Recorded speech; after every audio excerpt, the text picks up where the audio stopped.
A quorum being present, the second half of our annual town meeting will now come to order.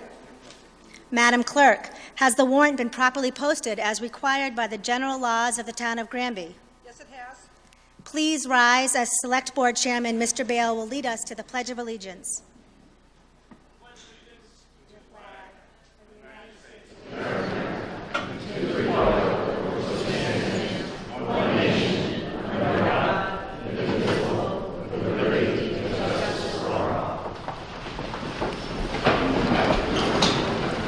For those of you who are new to town meeting, sitting in the front is our school committee to the far right. Next comes our finance committee. Then comes the select board, town administrator, and town council. And to my left is the town clerk. If you are a non-resident, please sit in the area designated for non-voters. If you'd like to comment or discuss on an article as moved, please raise your hand so that I can recognize you. You must state your name and your address, and then wait for the microphone to come to you. Then stand and make your comment.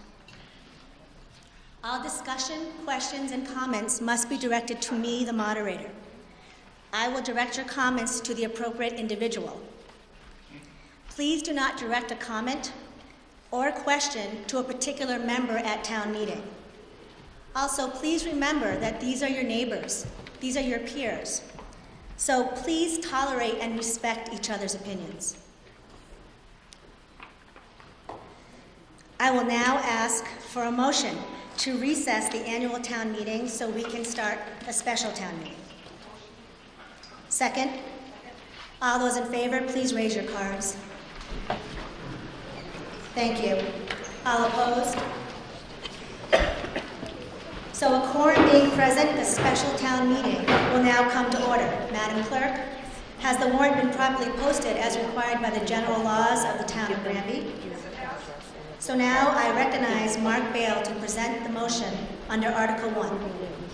Yeah, you want to post two different places. I'm not sure which one, but they'll let you. Can you hear me? I'll watch your stuff. I can't hear me either. There we go. Is that better? I'll try to speak up this time so we don't have the communication confusion we did last town meeting.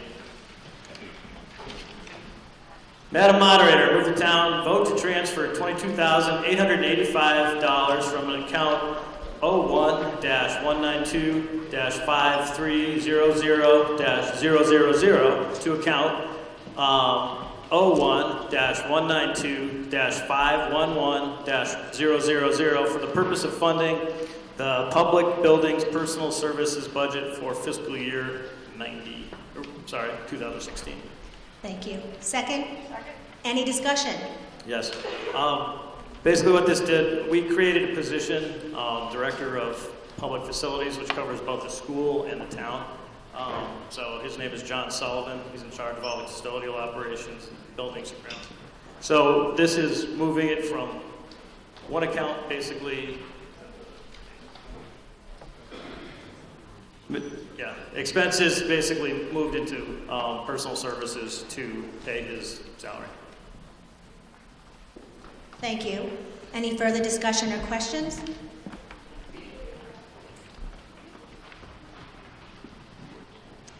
In order for the motion under Article 1 to pass, it must pass by a majority. All those in favor, please raise your cards. Thank you. All those opposed? Thank you. The motion under Article 1 passes by a majority.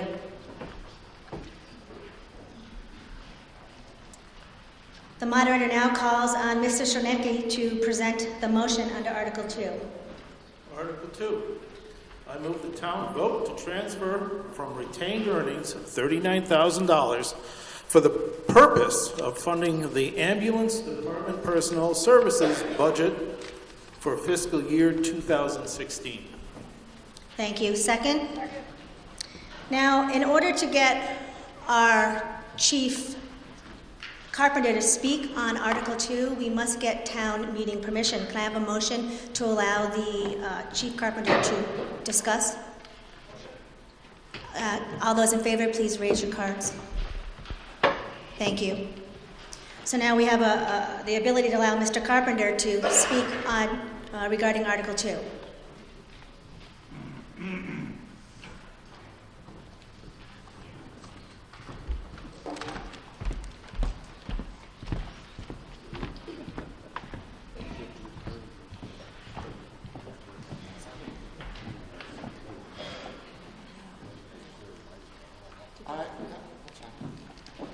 I move the town vote to transfer from retained earnings $39,000. We need to discuss Oh, why we need that.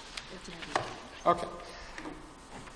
Basically, the wage account is running in the red, and that's what we need to make it through the next few weeks, plus what we've overspent already to keep the ambulance functioning on a daily basis. Any further comments or questions? Up in front here? The microphone's coming.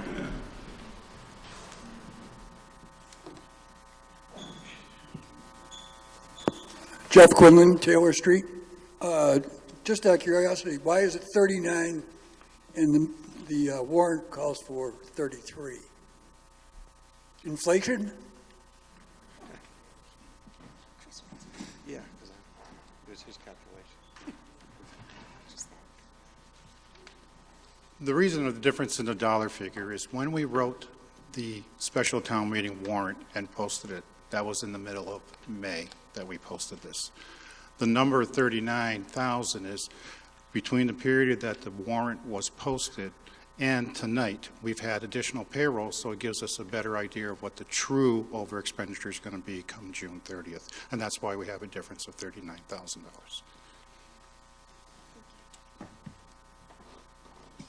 Any further discussion or questions? All those in favor of the motion under Article 2, please raise your cards. Thank you. All those opposed? The motion passes unanimously.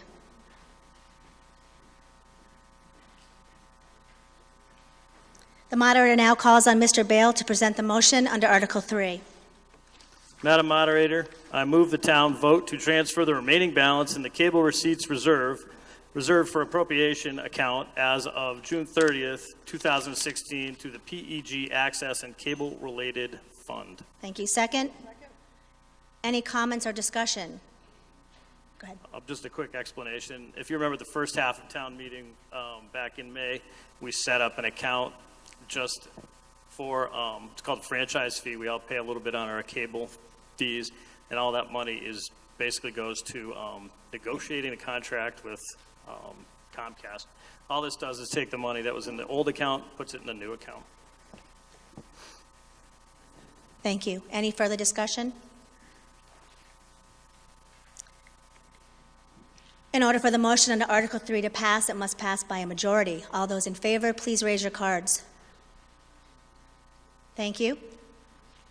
All those opposed? The article passes unanimously. Was there? Can I have all those opposed to raise your cards again and raise them high? Thank you. So Article 3 passes by a majority.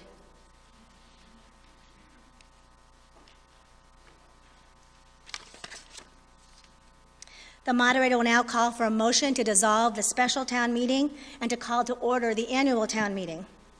Second? All those in favor, please raise your cards. Thank you. The annual town meeting will now resume. I will now recognize Mr. Bale of the Select Board to speak as to the state of Granby. Tonight, it'll be a little bit of a history lesson. We'll be going back to 1980.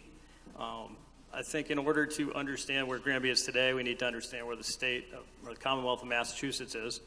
And so I'm going to go through this. Some of you have lived through this. Some people who probably are my age and younger probably don't remember it. So we assemble here tonight to make decisions about next year's budget. We all know that the revenue we once counted on from the hosting a landfill has stopped coming in. We all know there isn't enough revenue to pay for what we need. What we don't have is a complete understanding of the factors beyond the border of Granby that account for most of our fiscal problems. Granby, you see, like every other city or town in the Commonwealth of Massachusetts, is not self-sufficient. Thus, the complete story of how we got to this point is not well understood. Tonight, I'll try to tell this story because the state of our town is inseparable from the state of the Commonwealth of Massachusetts. Oops. I went to print this out, and I'm a high school teacher, as many of you know, and one of the main excuses I get when children don't hand in their papers is, my printer didn't work. My printer didn't work. So I'm stuck with a stupid computer. Our story begins with Proposition 2.5, a ballot initiative that limited the amount of property taxes that could be collected and the pace of tax increases. Before then, Massachusetts taxes were very high. In fact, they were the second highest in the country. Prior to Proposition 2.5, local taxes funded most of our services. The school budget was set, and then taxes were raised to pay for it. Cities and towns had, quote, fiscal autonomy, local control over much of their spending. The school committee set the budget, and town meeting usually paid the bill. Prior to Proposition 2, okay, I'll get through it. When the Proposition 2.5 went into effect in 1982, taxes dropped dramatically, and revenue also dropped dramatically. Annual tax increases were severely restricted, and overrides were difficult, if not impossible, to pass. Major budget shortfalls ensued. Teachers were cut. As many of you know, I teach at high school in East Long Meadow, and at 52, I'm one of the oldest, longest-serving employees in my building. Where are the people in their late 50s and early 60s? Many were cut during the years following Proposition 2.5. They found other jobs or left education altogether. School finances were constantly tight through the 1980s. There's no telling what would have happened if the state Supreme Court had not found that the Commonwealth was not living up to its obligation to provide an adequate public education to all children in the state. The case McDuffie versus the Secretary of the Executive Office of Education, a lawsuit filed on behalf of the students living in communities with low property values, forced our state government to address educational funding. By 1993, Chapter 70 formula for school funding was created. After years of underfunding, education funding finally increased. Chapter 70 resulted in more equitable and increased education funding. It was supposed to be reviewed regularly, but it took more than 20 years for that to happen. The first state report on the formula was issued last year. However, our state government chose not to act on it. As a result, we will be making an agonizing decision tonight about our school budget. As part of Granby's fiscal problems, a large part of our fiscal problems are due to the state's failure to keep up with its legislative promise. It's important to note that their hands, as well as ours, have been tied by anti-revenue ballot initiatives in the late 90s and early 2000s. Proposition 2.5 lowered our property taxes and shifted the burden of educational funding toward the state. But ballot initiatives toward the beginning of this century reduced the personal income tax rate and increased the personal tax exemption. Since the inception of these tax cuts, the Commonwealth has forgone a total of approximately $51 billion, or about $3 billion a year in revenue. In a tight budget of $40 billion on the state level, this money would make a huge difference. In the 1990s, the folks on Beacon Hill had worked to improve educational financing, but these ballot initiatives took away much of the money they needed to continue those improvements. Granby has a fiscal problem tonight because the Commonwealth of Massachusetts has a fiscal problem, caused in a large part by decisions made by voters 15 years ago. Now, after that bit of history, I'd like to offer some ballpark figures on the town budget to show you the effect state aid has had on Granby's budget. Our school budget's roughly $12 million. Granby contributes about 2/3 or $8 million of that sum. The state, about 1/3 through Chapter 70. Chapter 70 funds have increased modestly, but nowhere near enough to keep up with the increasing educational costs. To make matters worse, the Commonwealth has cut other forms of state aid. Unrestricted general government aid, UGA, has dropped almost 40% since 2008. Prior to 2008, we received $1.2 million in UGGA funds. For fiscal year 2017, we'll receive a little less than $850,000.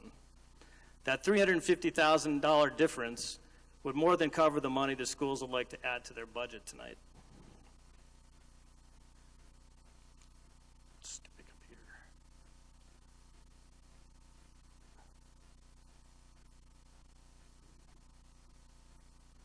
As a town, we certainly don't have a lot of direct control over our situation, but we have more effect on it than we do on the weather.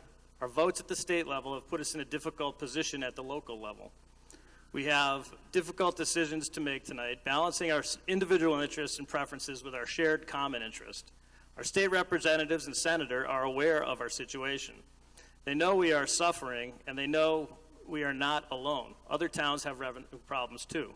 Beacon Hill will have to address revenue problems in the near future. Many communities are approaching their levy ceiling, meaning they will not be able to increase taxes by 2.5% a year or by override. Granby is about 8 or 9 years away from reaching this ceiling. In the interest of transparency, I need to mention the town audit of fiscal year 2015. Last year was fiscal year 2016, so this is 2 years ago. For the first time, our auditor, an independent contractor who works for us and with the state, uncovered a handful of problems. 3 accounts were overspent, 2 apparently by accident, and 1 with our knowledge. The special education circuit breaker was overspent by $118,836. The school choice account was overspent by $112,293. The third thing, which we have been aware of, is the school lunch program, which has been running an annual deficit for years, many years. The total is now $129,592. Our auditor tells us that the state now wants us to address this deficit. In 2014, 2015, we did not have effective management on the school side of things, and no decision was made about how to address the annual deficit in the lunch program. I'm now reassured by the depth of knowledge our current school committee has concerning their budget. Our interim superintendent has been instrumental in teaching them and helping them understand the very specific things of the school budget. So we are currently talking with the Department of Revenue and hope to address these shortfalls over the course of the next 3 years, rather than paying the cost in a lump sum. Tonight we are faced with some tough decisions at the local level. I anticipate we will also have some difficult decisions to make at the state level in the years to come. Any long-term solution to our fiscal problems must come from the Commonwealth. Our school budget alone is $2 million more than we collect in taxes every year. We can't do this as a town. It takes a Commonwealth. That's it.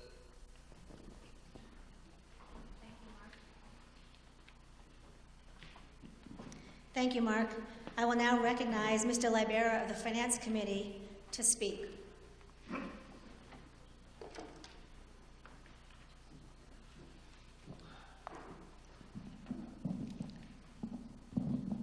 Thank you, Madam Moderator. Good evening, ladies and gentlemen. I'm John Libera from the Finance Committee. Here to tell you a few things from the Finance Committee's point of view. But the first and most important one is that the proposed budget for fiscal year 2017 is balanced. Great restraint has been shown with the capital warrant articles, and the total operating expenses are essentially flat. The budget presented this evening is smaller than the budget presented for fiscal year 2016. Virtually the entire difference comes from 2 things. First, the fiscal year 16 budget had $900,000 transferred into stabilization funds, and this budget has none. Instead, on May 9th, the town voted to transfer a little over $292,000 from free cash into the stabilization funds. Second, the fiscal year 16 budget had $434,093 more in capital warrant articles than this budget. The only capital warrant article in this budget is for the police cruiser. I'd like to give you some key information about expenses for education. The Finance Committee would like to call your attention to what the town spends on education. Because of the way budgets are presented, these figures are generally not known by the citizens of Granby. In items 1 and 2 of the presented budget, and in your book there, we vote on $8,334,667 for the school budgets. However, this is not the full amount the town spends on education. What we actually spend is $11,822,777. There are large amounts for education spread throughout the budget, and these are detailed on page 2 in the annual town meeting budget booklet distributed before the meeting.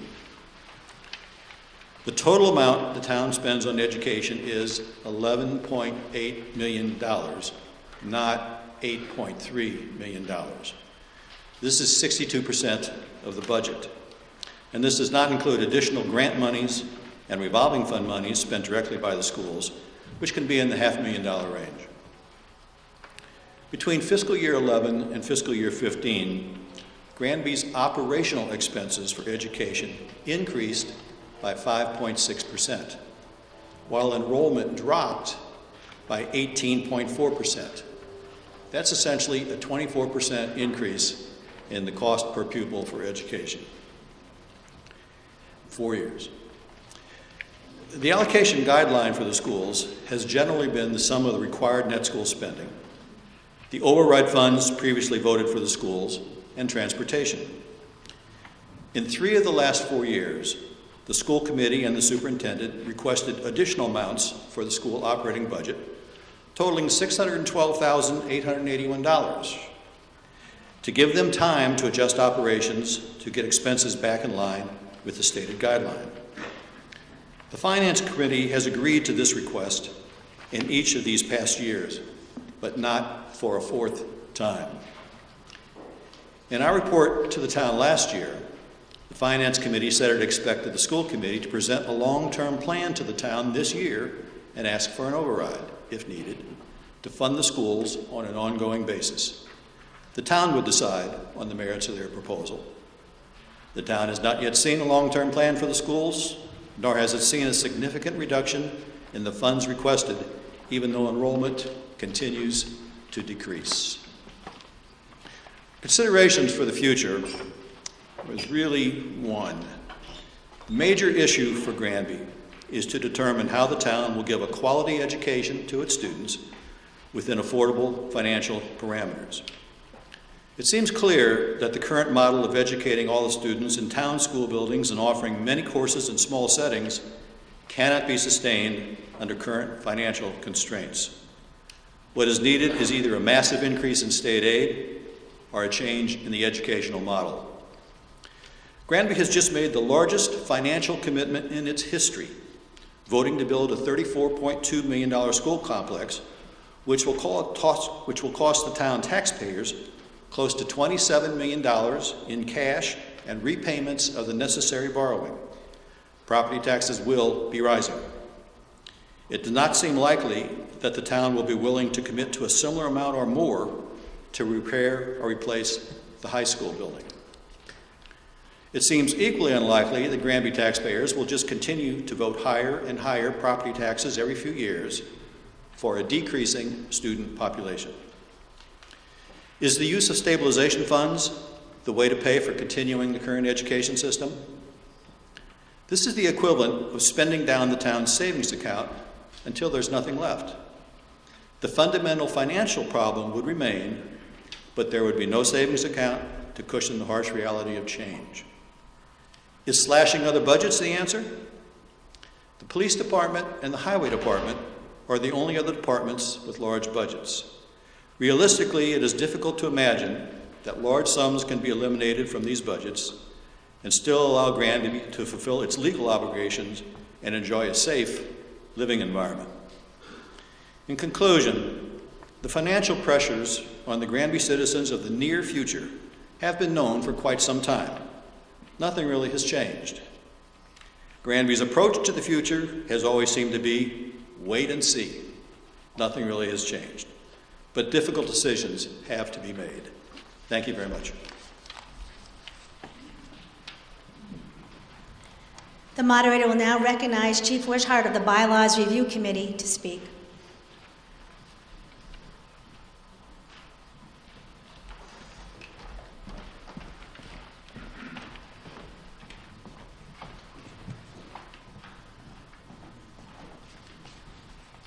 Good evening, Al Wishart from Trout Lily Lane.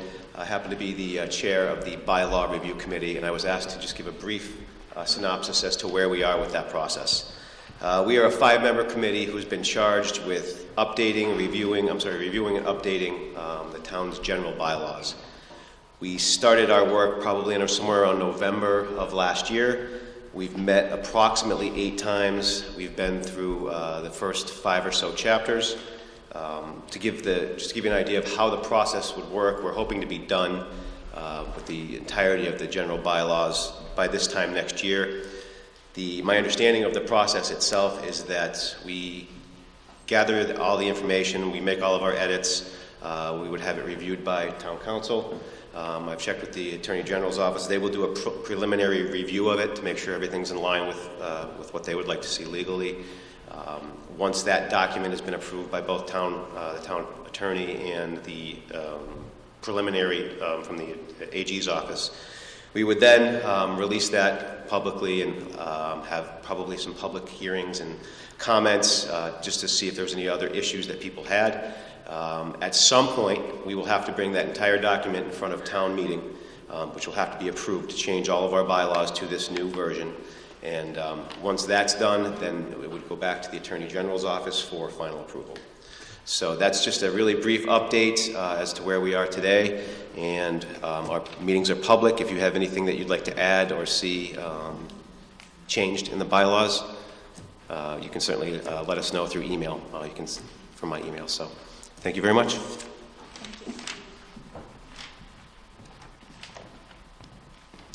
The moderator will now recognize Mr. Bale to present the motion under Article 17. Oh, excuse me, Mr. DeRozier to present the motion under Article 17.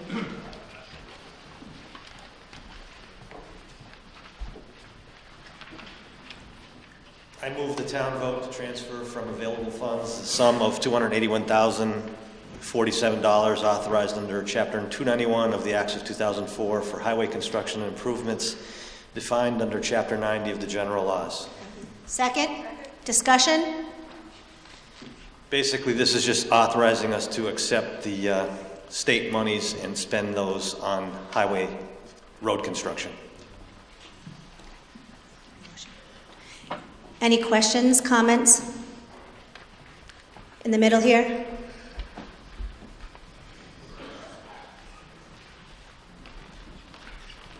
Rich Demaraki, Bassett Street. Dave, roughly how many streets is this for repaving streets? Roughly how many streets will you repave in 2016? Quite a bit less than last year because we've been cut by 30% from the state monies from last year. Last year it was $300 million divvied up amongst all the cities and towns. This year it's back down to $200 million. And is it just picked basically by need? Which ones are the worst? Yeah, we use a computer program in the pavement management to select the roads, but we also spend some money, like Green Meadow Lane was just paved today. That was done with local funds, and we try to do the local funds on some of these side streets because the pavement management program evaluates based on traffic count and would never select the little side streets. So we try to spread it out, use some local funds on some of the minor streets, and the major streets with high traffic will be selected by the computer program. Thank you. Any other discussion?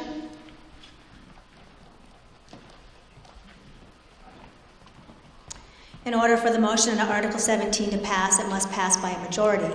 All those in favor, please raise your cards. Thank you. All those opposed? The motion passes by a majority. The moderator will now ask Chief Wishart to present the motion under Article 18.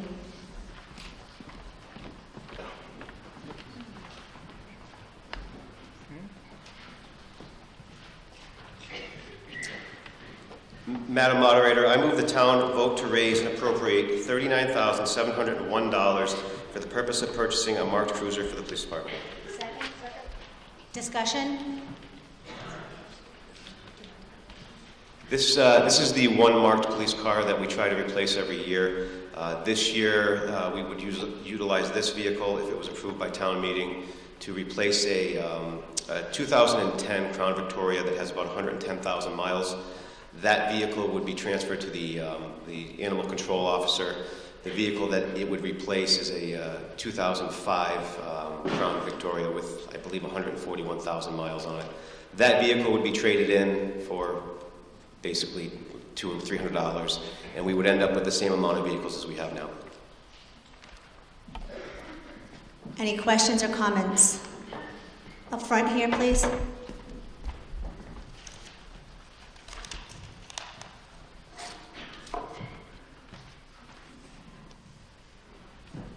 Francis Quinlan, how many cruisers do we have now? And what's the maintenance cost on them? We currently have 7 cars for the police department and then the 1 car for the animal control officer. And the second part of your question was relative to repair and maintenance.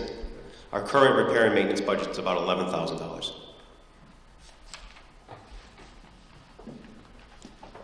Any other questions? All those in favor of the motion under Article 18, please raise your cards. Thank you. All those opposed? The motion passes by a majority.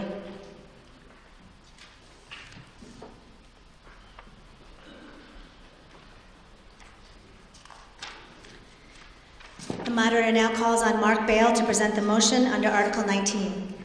Madam Moderator, I move the town vote to raise and appropriate $50,000 for the purpose of purchasing engineering services for an engineering study of the West Street School building. Second. Discussion. Yep. We were encouraged prior to the presentation of the school building project, we were encouraged to find out what exactly we could do with West Street after it's vacated. It will be changing building use, so we don't know if it's going to have to be brought up to code. Although we had a very good estimate of what it would be to bring the entire building up to code, we didn't have less specific things done and or more specific things done, like pricing out the cost of the electrical system or the heating system and all that. This would pay for the engineering services to do that. We would be forming a committee to actually carry out the oversight of this. Thank you. Question up here on the bleachers.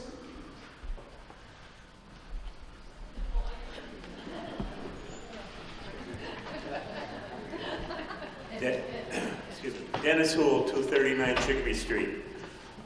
This article, I know we do need, but I think it's a little premature right now. I believe it's probably going to be 3 years, 2 to 3 years before we have the school. And I know through previous histories, we've had studies done, and when time has come, we've had to do partial studies again. So I would recommend we hold off on this article.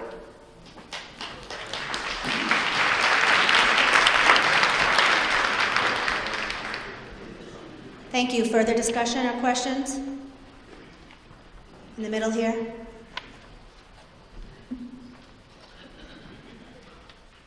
Joe Pernia, 154 Taylor Street. 2 things. So what, in the previous number, how much would it cost us to bring it fully up to code based on the previous study?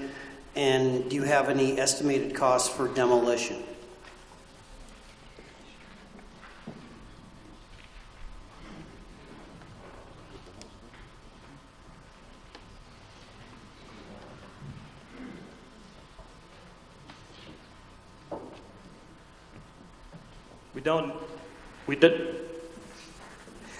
We don't know what the cost of demolition would be. That would be one of the things. The second thing was, yes, we had work done to evaluate the school prior to the school building project, and that priced it at, let's say, 12 to 14 million to basically bring the building up to code. I don't know if that answers your question.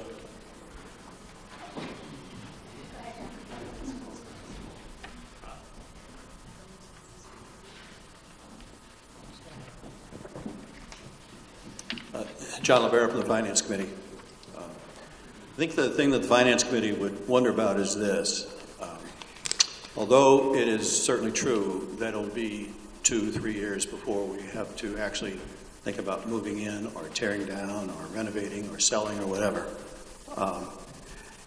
the longer you wait on a study, the harder it is to accommodate the unexpected things that might show up in the study. If we knew now that the study was going to say, everything's basically okay, replace a couple windows, replace the plumbing, then there wouldn't be any problem in being able to think about that in a short amount of time, agreeing to spend the money to do it in a short amount of time, and so on.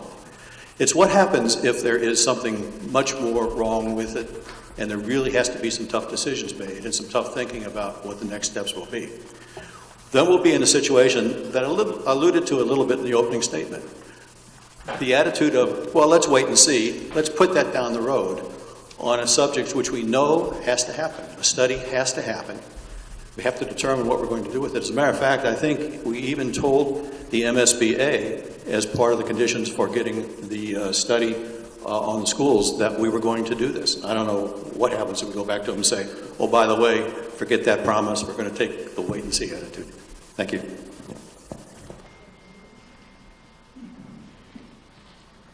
Further discussion up here in the middle?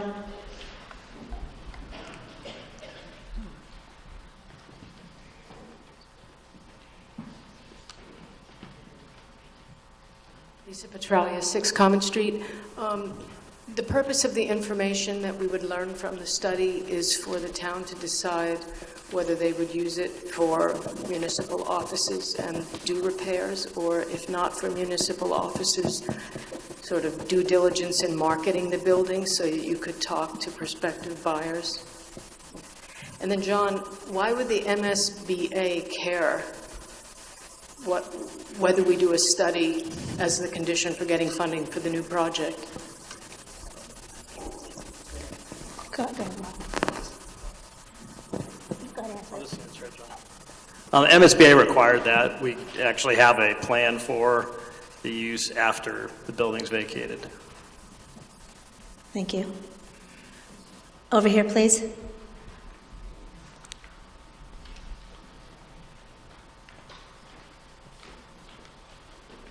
Nancy Everin, 18 Crescent Street. Is there a time limit after the study's conducted so that if we do it now and it expires before the new building's built, will it have been, the money have been wasted? Probably not, Nancy. It's hard to say. I think, if I understand John correctly, basically, and they were the ones who encouraged us to actually come up with a very specific plan and to figure out whether or not we had to demolish the building. I think we basically planning ahead, which we frequently get criticized for not doing. So that's it. Thank you. Over here, please. Rich Demaraki, Basho Street. Mark, you said we already had a study done for what it would cost to bring the building up to code. So did they find any major things wrong that John's referring to? I mean, there should be a lot of useful information in that study already.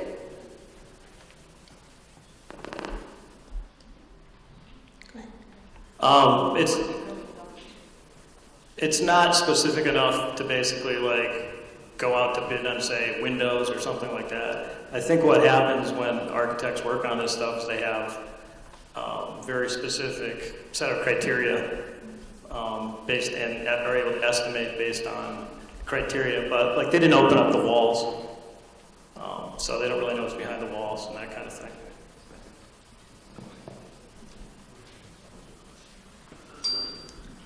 Do you have a question over here? Is your hand up?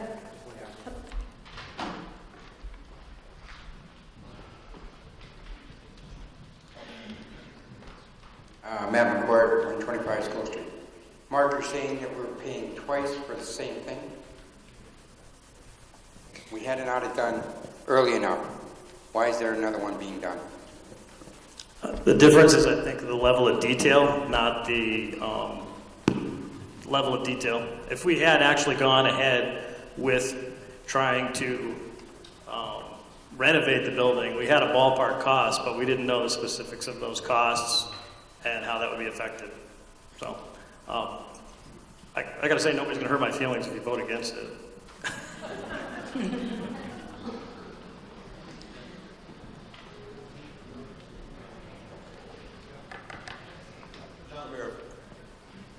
John LaBera for the Finance Committee again. Up here in the front, there are 7 or 8 people up here in the front who are part of the school building committee. And so you can ask any one of them. But what I remember is that in the early days of the school building committee, the West Street School Building Committee, we took a look at 7 different options.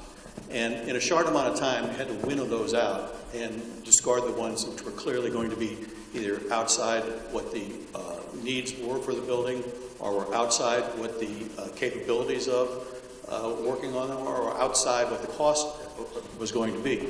And so enough study was done on the renovation of West Street School in place, and also tearing it down and putting another building up over there, or the additional work that had to be done along with the renovation project.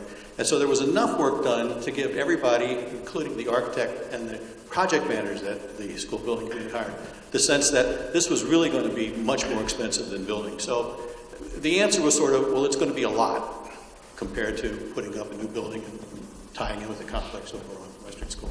So it was a thorough study? No. Was it a good enough study to say that it couldn't be used to be brought up to school use standards?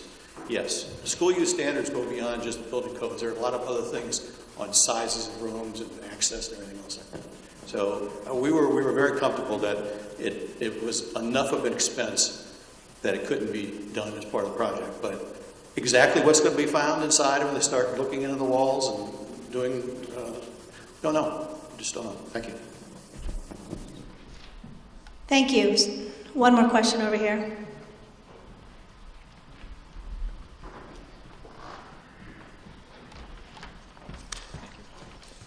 Joe Rakowski, Maximilian Drive. I actually applaud you guys for thinking ahead on this and trying to figure out what to do with the use of the building. To me, it just feels a little bit out of sequence. I sort of agree with this gentleman up here. To me, it feels like the first step should be assembling a committee to figure out how best to use the school, whether it gets demolished, whether it gets used for municipal offices, whatever, and then at that point, you hire a firm to come in and you can give them some direction on what you'd like to do with it. It just feels a little bit out of sequence, and to me it feels like we may end up spending money and then it sits for a while. So that's just my own thoughts. Whether we vote for it or not, it is $50,000, but those are my thoughts.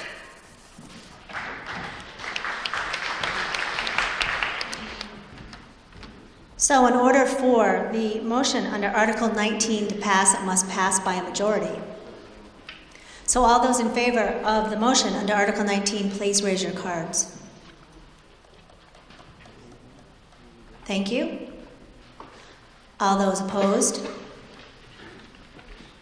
Thank you. The motion fails by a majority.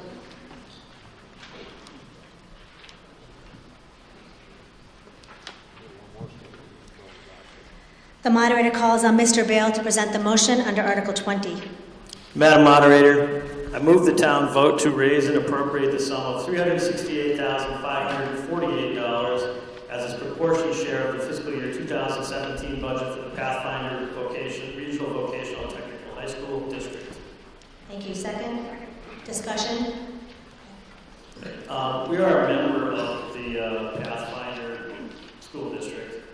I did not get the exact number of students we have. This year it changes, goes up and down every year.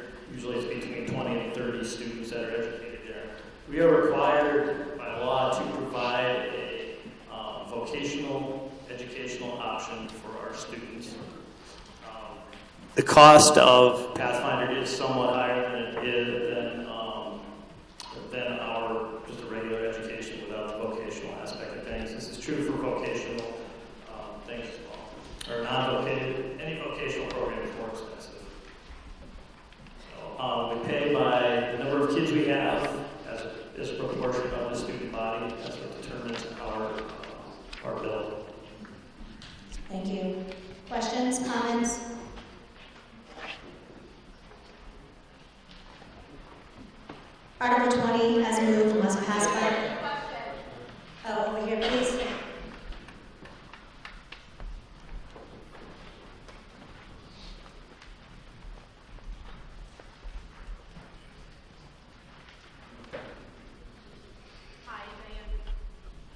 Diana Peltier, 8 Karen Drive. I'm wondering if we've actually shopped our vocational around, or if that's in the 3 or 5 year plan for the town. There are other people, such as Dean Vocational, and I believe there's another choice. I'm just wondering what they charge per child as well, and if that includes busing. I was speaking with the superintendent just prior to the meeting, and she said they are looking into other options. Thank you. Any further questions? So in order for the motion under Article 20 to pass, it must pass by a majority. All those in favor? Thank you. All those opposed? The motion passes by a majority.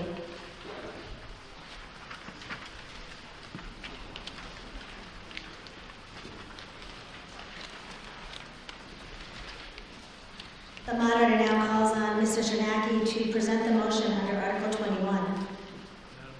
Okay, here we go.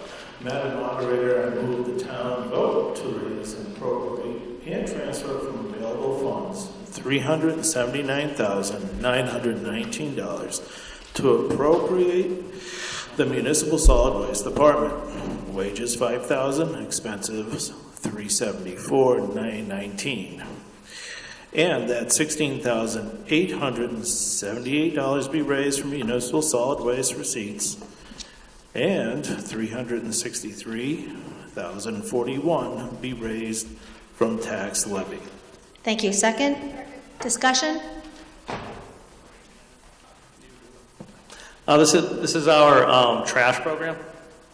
None of this money, actually, it's all in the enterprise fund. So the tax levy is part of an override that we voted on 2 or 3 years ago, and the $16,878 is actually what's called retained earnings. It's actually money that's in the account.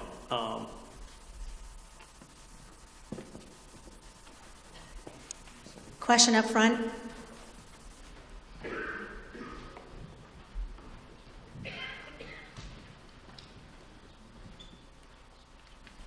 Quinlan, Taylor Street, how much money is in that account right now?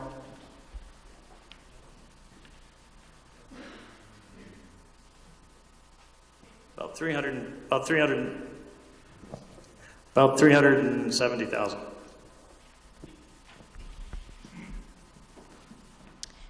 Right behind you.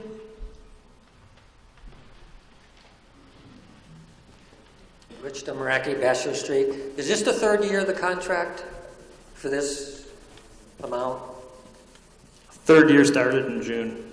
Okay, now there's a significant amount that has not been spent in this account. Now, how much is that? And there should be an underride. That's what we spoke about in the prior year. So, number one, how much has this account been underspent, and can we expect an underride? Yep. Right now, the $370,000 figure that I mentioned is what we have in the account. We are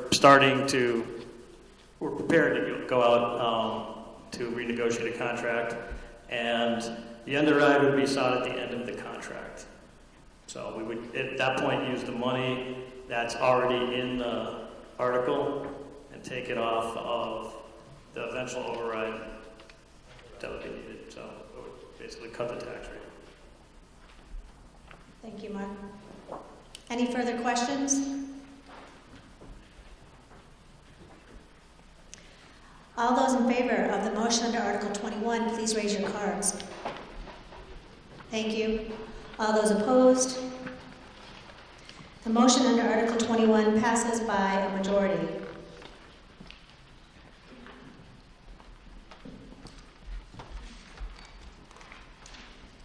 The moderator calls on Mr. Vail to present the motion under Article 22. Madam Moderator, I move that the town vote to raise and appropriate and transfer from available funds $216,677 to operate the sewer department. Wages to be $11,560. $11,560. Expenses, $126,792. Capital, $20,000. Debt, $58,325 for a total of $216,677. And that $196,677 be raised from sewer receipts and $20,000 be transferred from retained earnings. Thank you. Second? A couple of explanations here. First of all, there's some changes between the article, which you might have, and the motion itself. There are a couple of things that happened here. One is there was a typo in the article, and it should refer to the sewer department, and I think yours says the ambulance department. It's in the motion. They're both important, but they're not interchangeable. So it should read the sewer department. Sewer department is paid for by an enterprise fund. It's not paid for by tax dollars, but town meeting has to authorize spending that comes from it. Prior to town meeting, I mean about 15 minutes prior to town meeting, our highways and public works superintendent came up and said that there is a generator that is damaged and will probably need to be replaced if it can't be repaired. So we're putting $20,000 basically taken out of the sewer enterprise fund and appropriated for capital expense if we have to buy a new generator or if we cannot fix it. So, but the money needs to be appropriated at town meeting, and it would not be a good idea to have a generator that's about to not work. It'd be kind of messy. Thank you. Any questions?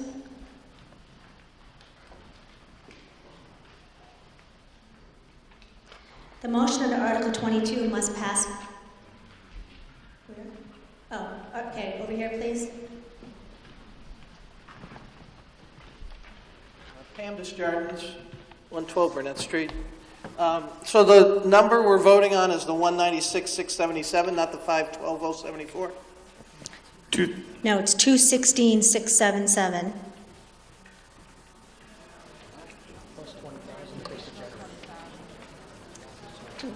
Well, what I'm reading here is 188,677, then it goes to 196,677, but the motion says 512,074. I'm assuming the 512,074 went with the ambulance department, and that's also a typo.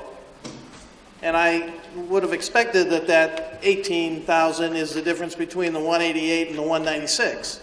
What exactly are we voting on? Okay, Pam, when Mark presented his motion, he said there was a typo referencing the ambulance budget of 512. It should be reading the 196,677, but what we are doing is we're amending the motion because about 10 minutes before the start of this town meeting, You need another $20,000. we were notified we needed another 20, so the 196 plus 20 comes to the 216,677. That's Okay. the figure you are voting. Thank you. Thank you. Any further questions? Up on the top of the bleachers, please. Wait a minute, the microphone's coming. Shouldn't the original amount be voted on and then the article amended? Town council and No. Go ahead. Go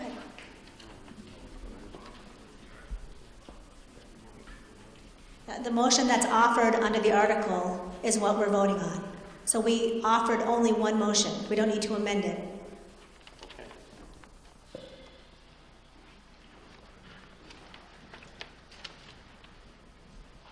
Any further questions?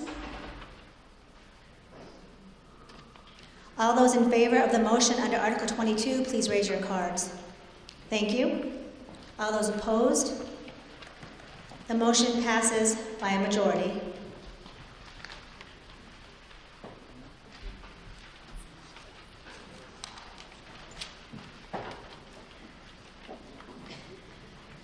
I will now call on Mr. Bale to present the motion under Article 23.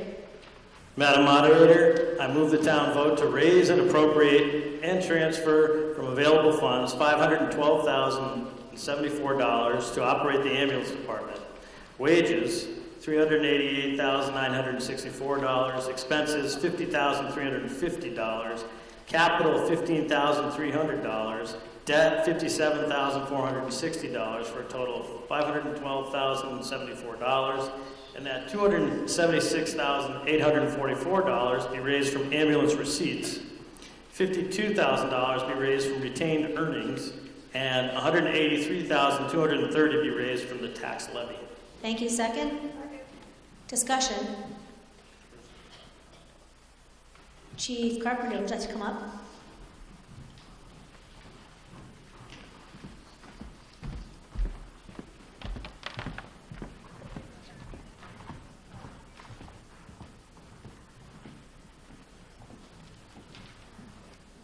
Any questions?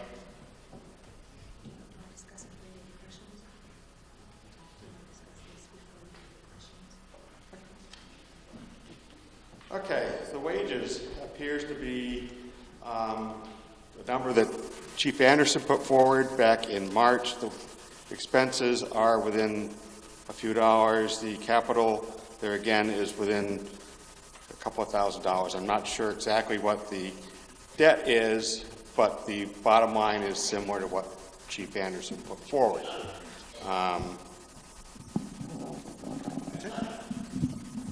Questions? Go ahead.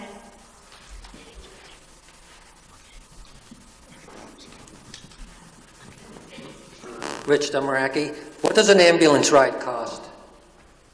Ambulance ride cost. I have never actually seen a bill that goes through a billing company. Mike, do you have an average number? $600 from the crowd. Okay. Okay, now I assume $183,000 is coming from the tax levy. When is the last time rates have been increased, and are they comparable to other communities? That'd be a good question. Being a couple months on the job, I'm not sure the last time they were adjusted. There again, Mike, if you're here, when did rates change last?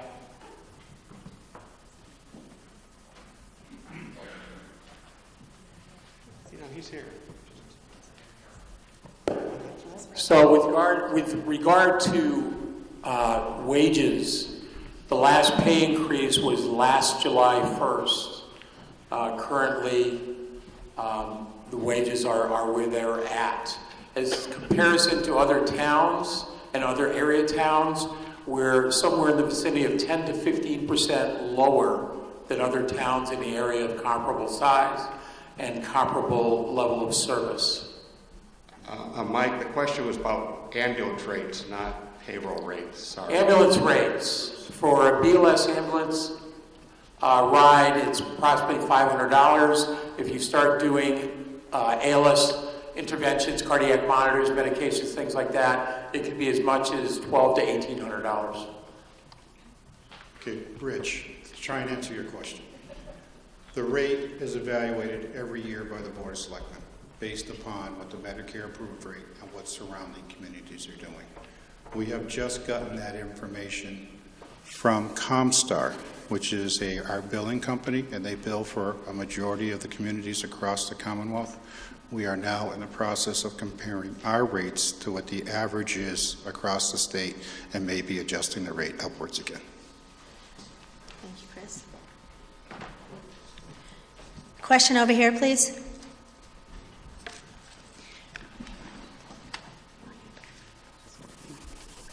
Abelson, Cold Hill. It's my understanding that reimbursement for ambulance rides is not very good. And if that is in fact true, and half of the revenue comes from reimbursement, are we in trouble?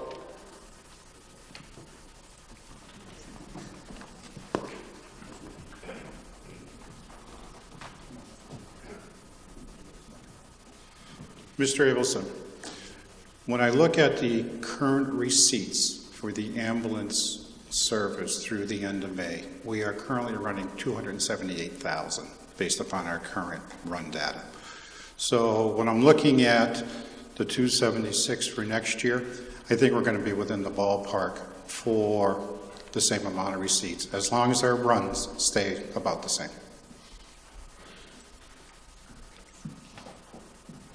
Question up front.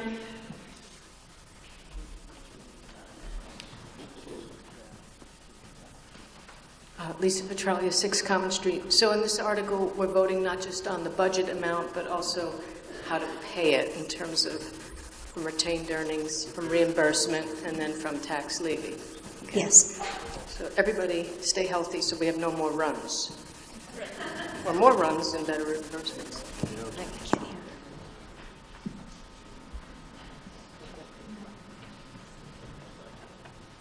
Over here, please.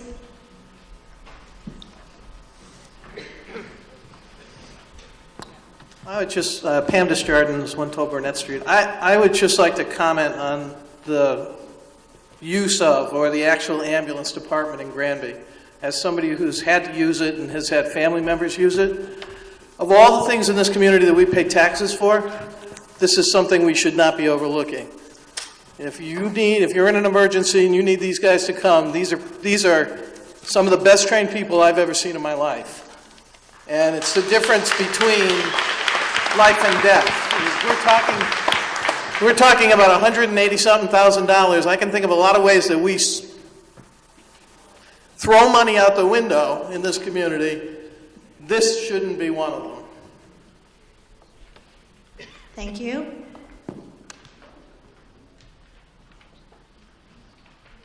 So in order for, we have one more question up front.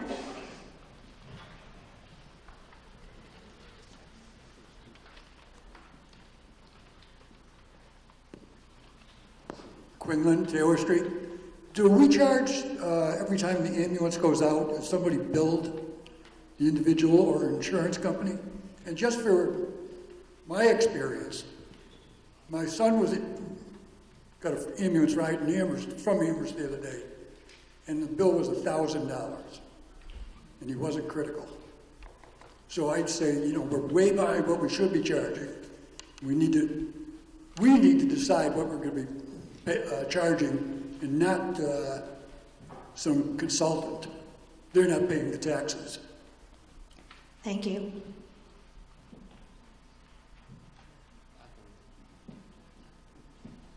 Basically, we charge what we transport, so if we go and do an evaluation, there's no or at least minimal charges.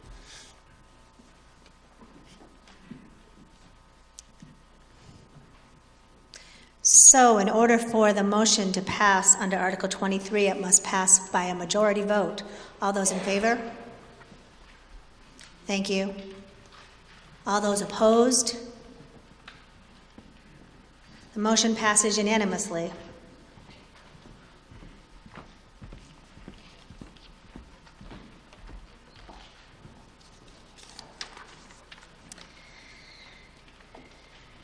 I will now recognize John Libera to present the motion under Article 24, Item 1.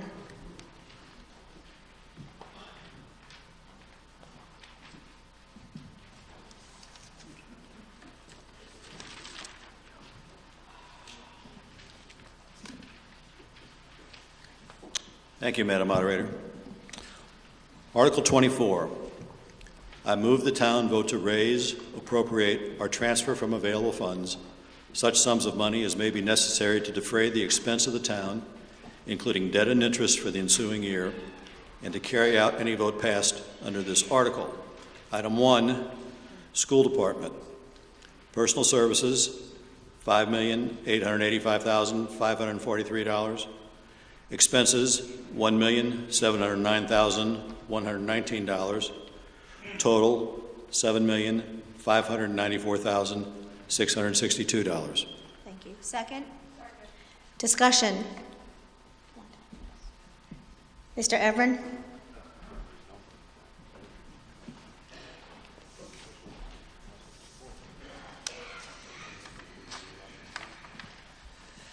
Madam Moderator, Emery Evren, 18 Crescent Street, and Chair of School Committee. I would like to amend Article 24, Item 1, related to the school budget.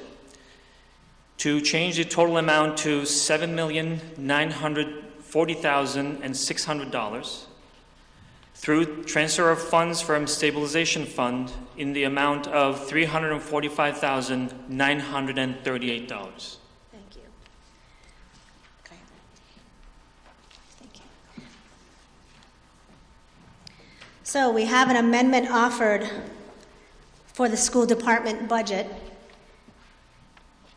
I need a second for the amendment.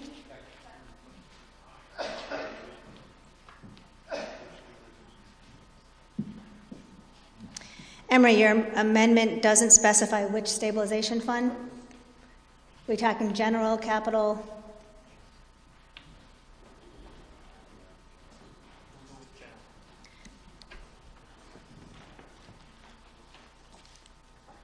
So the amendment as offered is to amend Article 24, Article 24, Item 1, to change the total amount of the school budget to $7,940,600 through a transfer of funds out of the General Stabilization Fund in the amount of $345,938.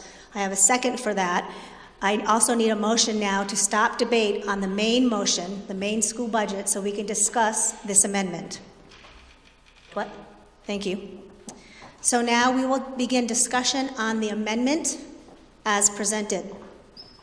Is there discussion?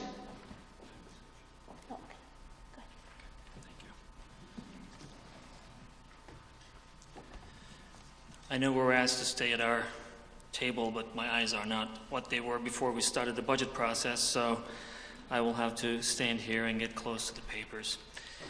Madam Moderator, Granby has a very proud tradition of supporting public education.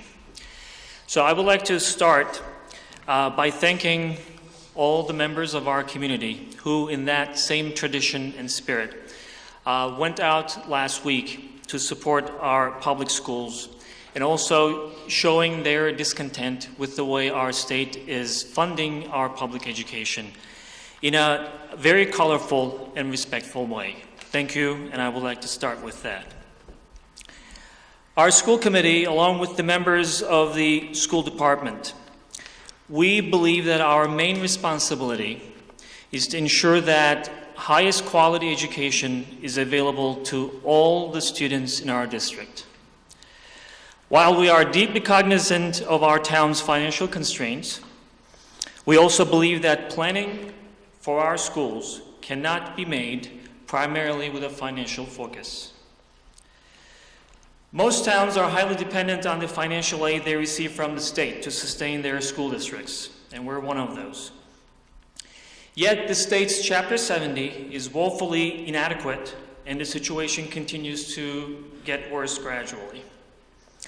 Faced with these financial challenges, and given the lack of funds available to us to support our schools, we often inadvertently become part of a never-ending catch-22. When reductions need to be made, specials are usually the first to take a hit, which at times leads to students leaving our district. Fewer students translate to less state aid. We would like to attract more school choice students, yet when we don't have the needed funds, usually subjects and programs that make us more attractive get cut first. We know that each child is different, has different needs and interests, has different expectations from life. Yet more and more, schools begin to focus on core classes and standardized testing, which are required for graduation, understandably. But we do this rather than enriching specials such as music, athletics, and arts. Budgeting with a primary focus on financials, again, inadvertently enforces that trend. We try to squeeze as many kids as we can in each classroom. In fact, at times we hear suggestions that whether a class can be offered should be dependent on the number of students who register for that particular class. We gradually reduce physical education, as I mentioned, music, art to minimal levels. We reduce other extracurriculars such as clubs and after-school programs. As we, the adults, are having our debates about what education should be, we often, again, inadvertently, shortchange our children who get stuck in the middle.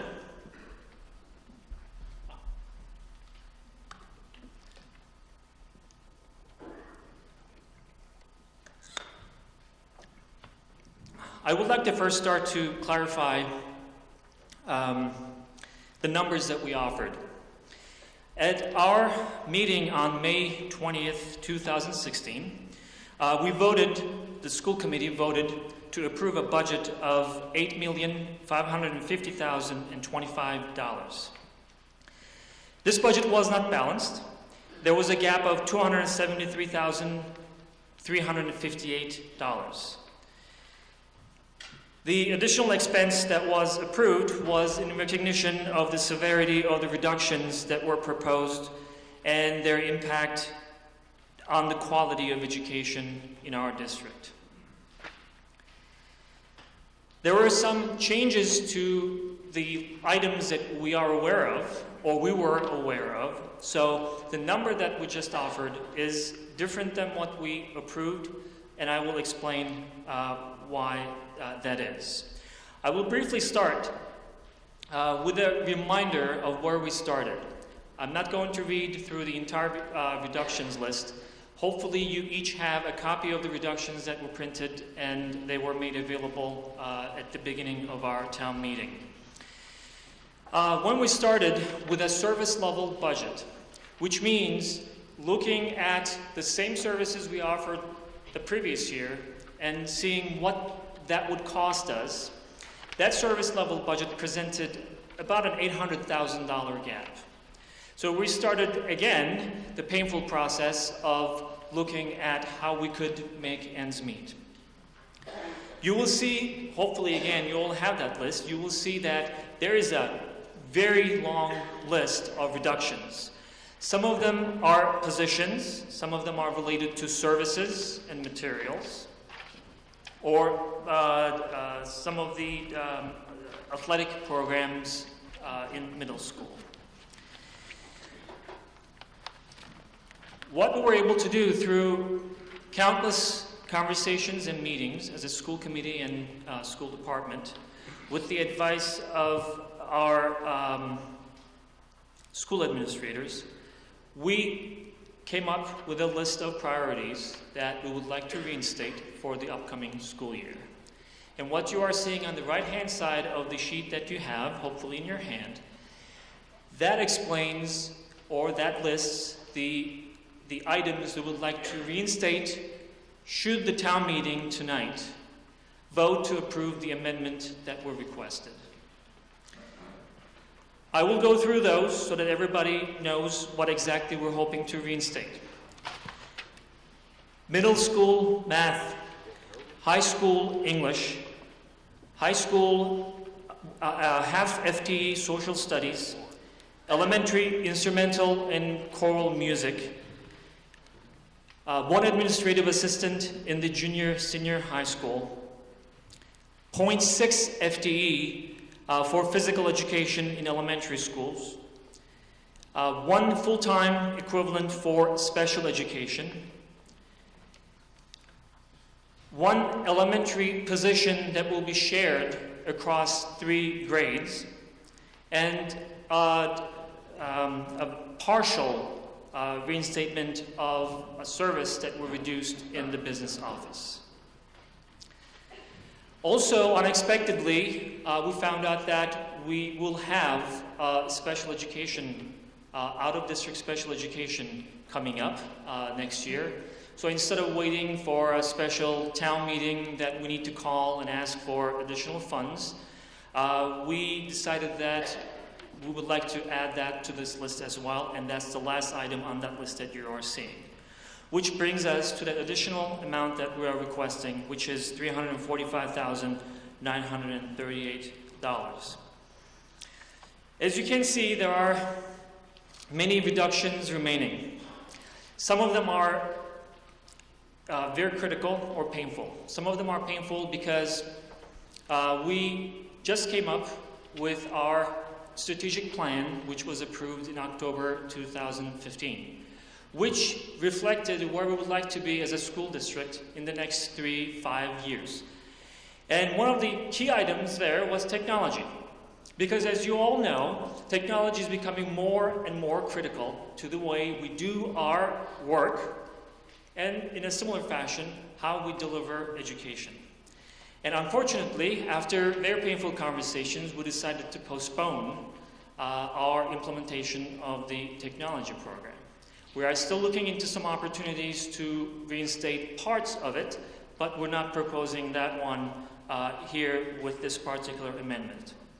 Also, we'd like to highlight another item, another cut here, and that is related to transportation.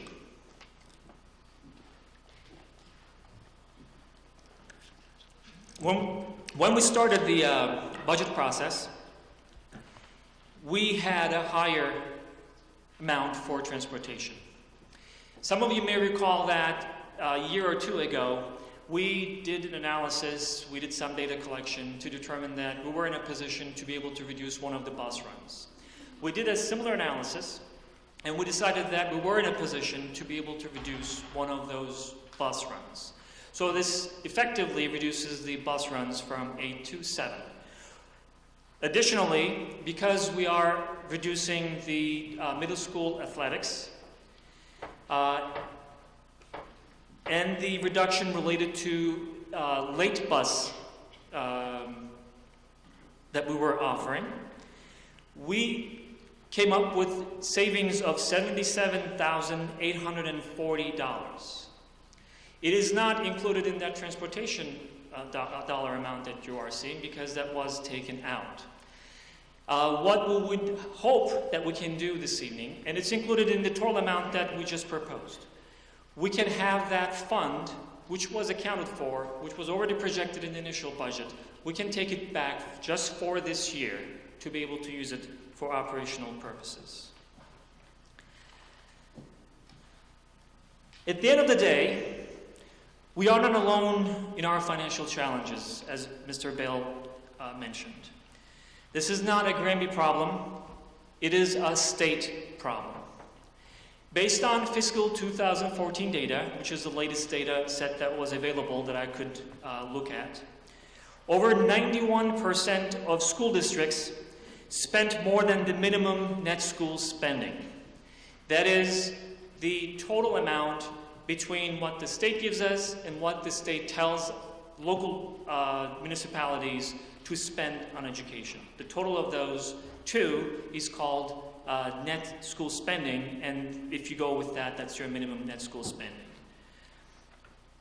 So 91% of schools spent more than that in one way or another. About half of those school districts spent 20% or more over the net minimum required school spending. They did that because they could, and that is part of our problem. Our primary source of revenue in our town is residential taxes. So we would love to talk about a plan, as our finance committee suggested, but that plan needs to include our entire town. We would love to talk about regionalization, but that analysis needs to include other town functions as well. We are in this together, as we always say. We need to solve it together. So we have to look at this problem as a town problem and start addressing it as such. So with all that, just to briefly touch upon the things that we have been doing with a long-term perspective, I just wanted to finish it with those items. As I mentioned, we put together a strategic plan. The strategic plan, just like everything else, is posted on our website, school website. You can go and look at it. It basically tells us where we would like to be in the next 3 to 5 years. It has 4 goals in it, and as I mentioned, unfortunately, one of them we had to postpone up front. There is a new SEL program. It's a social emotional learning program. It is probably no secret that a good amount of money is spent on special education. And when we are not able to provide that service in our district, many of these students choose to go out of district, and it becomes a lot costlier that way.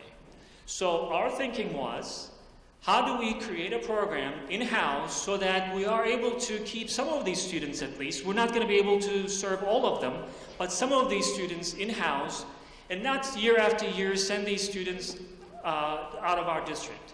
That has two benefits. One is financial, obviously. The other one is that research shows when students remain, especially special education students, remain in their own environment, the program that they receive is much more beneficial to them.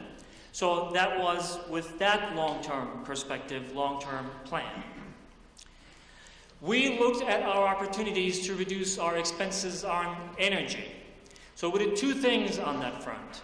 Some of them you may remember if you were at our public hearing. We signed a contract for an LED lighting program in the high school, and you probably see some of that. That will not immediately save us money because we signed the contract in such a way that nothing came out of our pocket. But we're not going to realize the savings for a couple of years until the cost is amortized by the provider, and then we're going to start seeing reductions in our electricity cost. Similarly, we signed a contract to bring solar-based energy to our schools. We had a conversation about this in the first leg, during the first leg of our town meeting. That, again, is starting with zero cost, and in a couple of years we're going to start realizing savings from that one.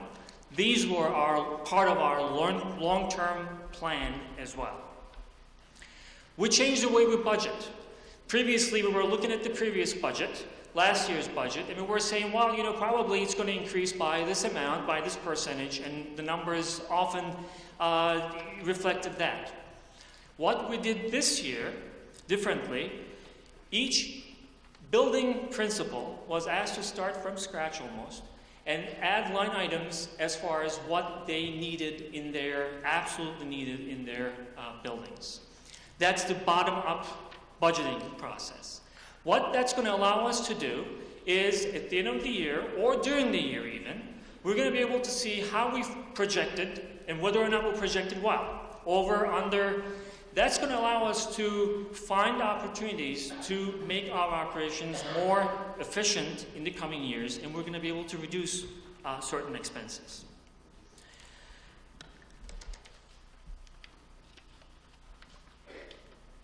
As you heard, the school committee is deeply involved in the budget process. This was the first time, actually, I know such a group of committed individuals who spent many meetings, many hours outside our meetings and outside any conversations that we could have. But even more importantly, we tried to do everything in full transparency. Anything that was available to us for the budgeting process, it was made available to the public. We did not want anyone to think that behind some closed doors, which cannot happen due to open meeting laws anyway, but we did not really want to have any impression out there that something was going on that was not visible to our community.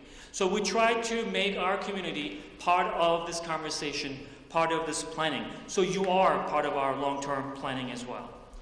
We looked at opportunities to automate certain services that we have in our school district. We have software that we're just implementing in conjunction with our town. Also, we looked at some other opportunities, services related to some other services that we use, and then that allowed us to realize some savings as well. One thing that we are doing that we should all continue to do, and this relates to how I started this conversation. We just started direct conversations with every one of our town's elected officials, our state senator, our state representatives, and we're going to continue to have those conversations. To be very honest, we don't really know whether or not they're going to pay off. Those conversations will pay off immediately for us to affect this current fiscal year. But what we know is that thanks to you and those conversations, we now have the ears of our elected officials. And they do realize that we are in a place where if we continue on the same path, we're not going to end up in a good place. The one opportunity that Mr. Bale mentioned is the Chapter 70 formulation. Even though it was proposed to the legislature last year, with an explanation that the current formulation and current determination of funds provided to rural towns and inner city schools is not really adequate, is not equitable. The legislature either didn't have time or did not have immediate interest to look at it. But what we are hearing is that in the coming year, they will be looking at what that current new formulation entails. And if it does go through, it will have some benefits for us. I know that I'm going a little long, but I have one more list to share with you. I'm saying list, but 3 bullets.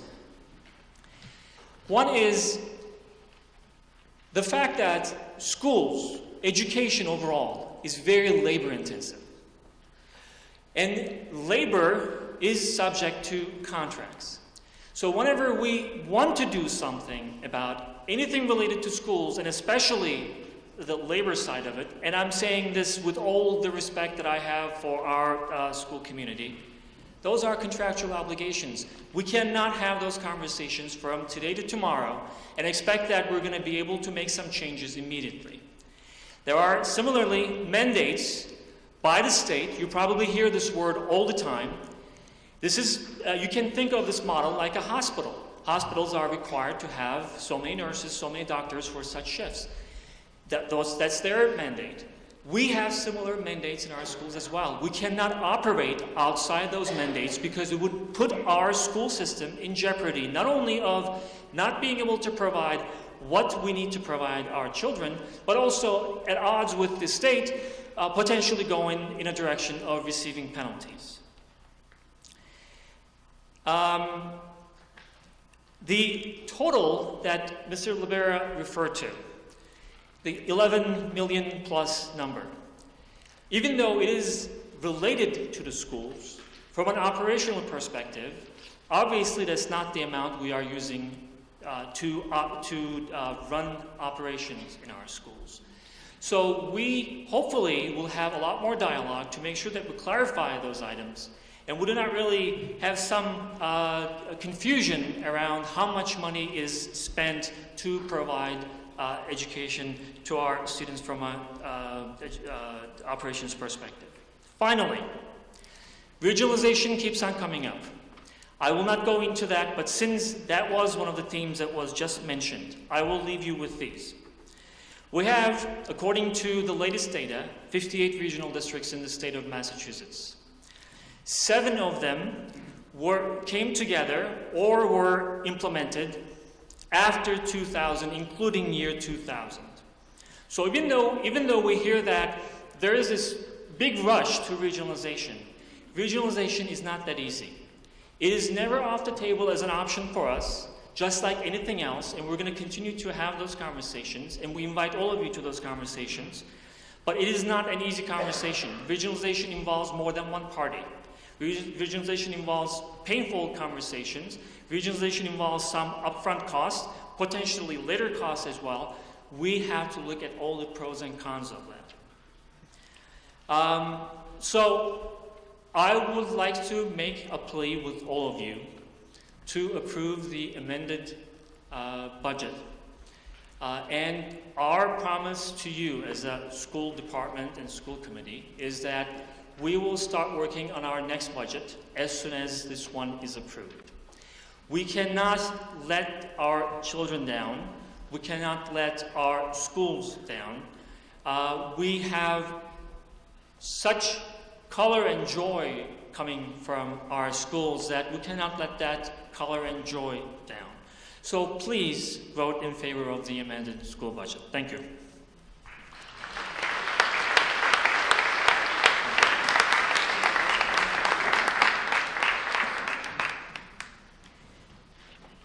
So is there any questions or discussion on the amendment? In the back, please.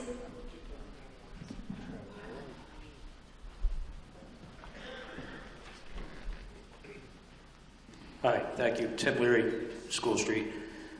The motion is to withdraw $300,000 plus from the stabilization fund.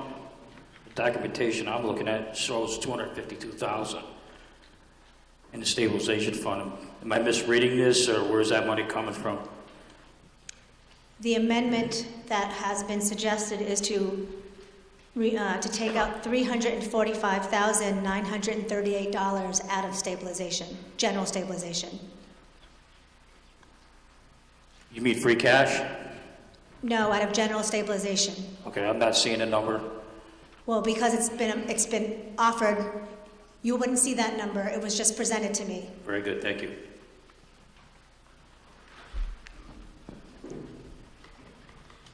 Right in front, where, in the blue shirt. Yes.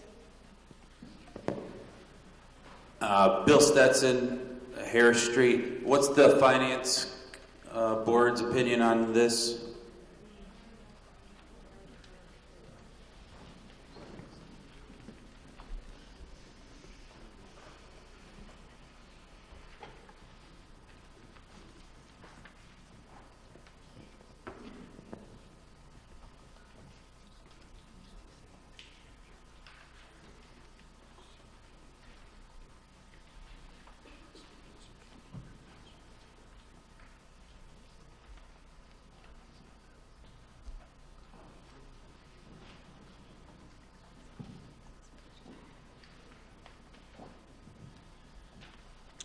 Hi, I'm John Libera from the Finance Committee.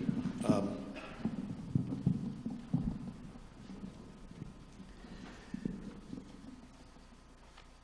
believe the question was, what do we think about the amendment? Is that correct, sir? Well, there are two different things going on in the amendment. One is an increase in the amount of money by the $345,938. And the second is to take that additional amount of money out of the stabilization funds. Interesting thing about cash, when it's gone, it's gone. We've heard, one thing that, and I was kind of reminded by that when Emery spoke about catch-22. I actually thought he said cash-22. Because it's sort of what the issue is. But what I did pick up on also was, made the comment that this was just for this year. I think I alluded to it in our open remarks that this is the fourth time we've heard just for this year, so excuse our skepticism. There is a lot of money which has been requested by the schools, which I think you don't know about yet. I don't think that it became part of what the school committee talked about at their meetings. But in this budget season, departments go to the capital improvement committee with requests for consideration for capital improvement items over a 5-year period. I don't know if you know this or not, but the schools made a request of $3.1 million for capital improvements for the high school. There was some additional amount for West Street School, which is, I think, has been drawn since there's a new school being built. But $3.1 million for the high school. There right now is a total in all of our stabilization funds. We have 3 stabilization funds, and the uncommitted total in those 3 stabilization funds, after we added the money at the May 9th meeting, is $3.22 million. So there actually isn't even enough money in the stabilization fund to pay for all of the capital requests, when you can be pretty sure they're not going to all be approved. And this additional amount of money for next year. That right there is more money being requested out of the stabilization funds or tax increases than we have there. There is, it seems from us, just from the recent experience of This is now 4 out of 5 years where additional money has been asked for, and I quoted a figure of $615,000 or $613,000 over the 3-year period before this, 3 and 4 years before this, and this additional $345,000 brings us within shouting distance of $1 million. We only spent $800,000 on the study to build a $34 million high school. That's what we took out of the stabilization fund. And this is going to be close to $1 million that we have been told just for this year, just for this year, just for this year. So again, excuse the skepticism of the Finance Committee. What we would prefer to see, and there may, in fact, we'll be making probably an amendment to the amendment at some point here, is that this is like what the town went through when it started using stabilization fund monies. There were short-term sources of money, and we were spending at one point $1 million in short-term funding for the long-term operations of the town. If, in fact, we want to raise additional funds for the operations of the school, the way to do it is through a tax override. It is not through stabilization funds. Stabilization funds isn't going to work. It isn't going to work here. For those of you who are following some of the school budget process, the first request at their public meeting on whenever it was, May 2nd, was for $800,000. You know, these are not inconsiderable sums of money to us as a taxpayer. And also, you know, the fact that it's not under the school's direct control in the budget process doesn't mean it's not spent on education. There's over $1 million in there for health insurance for teachers. You can't tell me that you can run a school without health insurance and it's the town's fault that you're spending $1 million on health insurance. That's the cost of doing business. One of the things that I did in my professional life before I retired was I was in charge of the strategic planning process for a good portion of a very large insurance company. And I know this. People talk about strategic plans. And if they talk about strategic plans and have no dollar amounts associated with it at all, or any sense of where the money's coming from, it is not a strategic plan. It is a wish list. It is a dream list. You can call it whatever you want. It is not a strategic plan. And I think the demonstration of that has been, there's always been a plan for the schools, and yet more money comes up here, more money comes up there, more money comes up here. The requests just never end. And it's not going to be easy to run a school. That was sort of the point we were trying to make in the beginning, that this educational model is not going to work for Granby. Granby is too small unless we want to raise our taxes by a whole lot of money. And maybe we do. Well, I'm not going to amend the dollar amount that he asked for, just the funding source.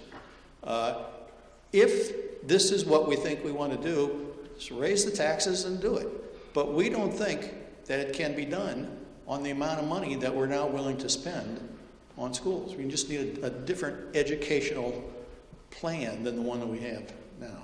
So I hope that answers your question, sir.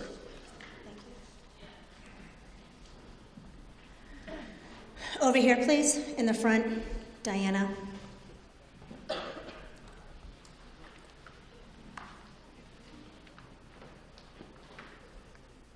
Madam Moderator, I respectfully disagree, and I would ask that we amend this article. And I would ask that we amend Article 24, Item 1, the school budget. I respectfully ask that we amend the article and add an additional $546,537 to be transferred from the General Purpose Stabilization Fund so that the total amount for the item Article 24, Item 1 of the school budget will equal $8,141,199. Can you have that amendment brought forth, please?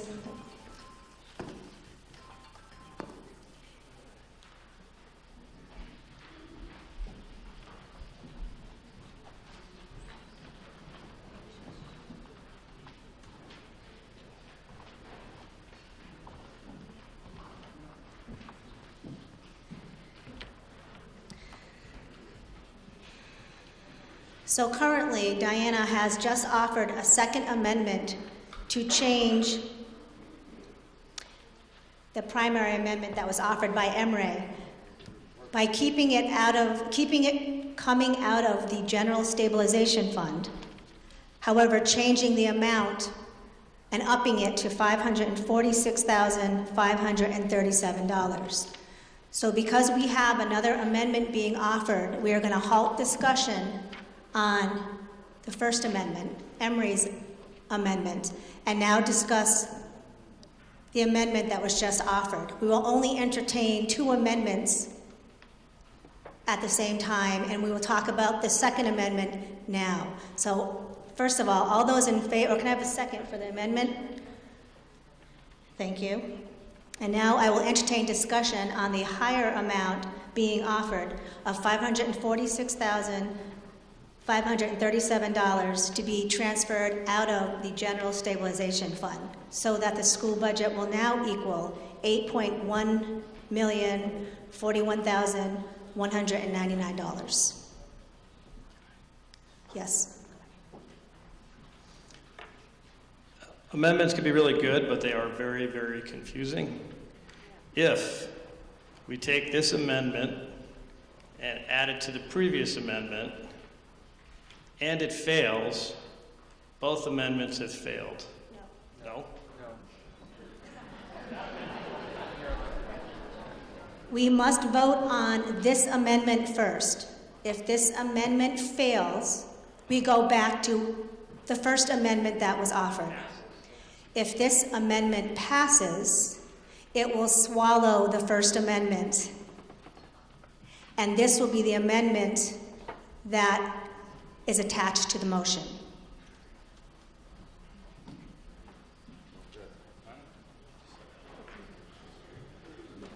So I have a question up here in the bleachers.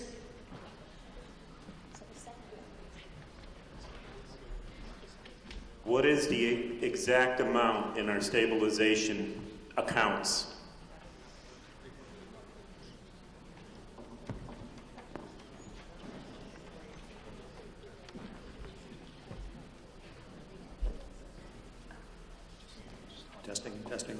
Testing, okay. We have three stabilization funds, a general purpose stabilization fund, a municipal building stabilization fund, and a capital needs stabilization fund. The stabilization fund is like a savings account. It's there when there is either an excess of income or less money spent in a fiscal year. That money can be kept in the town only if it is somehow or another put into some vehicle so that the town has access to it. And these vehicles are called stabilization funds. The amount of money in each of the stabilization funds is somewhat arbitrary, although it follows some general kind of logic as to how much goes in each. But the key thing is this, whatever stabilization fund it's in, town vote can actually transfer that out for any purpose. The purposes are really more for guidance in thinking about use of money rather than a hard and fast rule. Right now in the general purpose stabilization fund, after the May 2nd meeting, I believe we have $877,566. And that's what the request for the $500,000 plus is to take from. In addition to that, we have a municipal building stabilization fund, which is $1,019,965.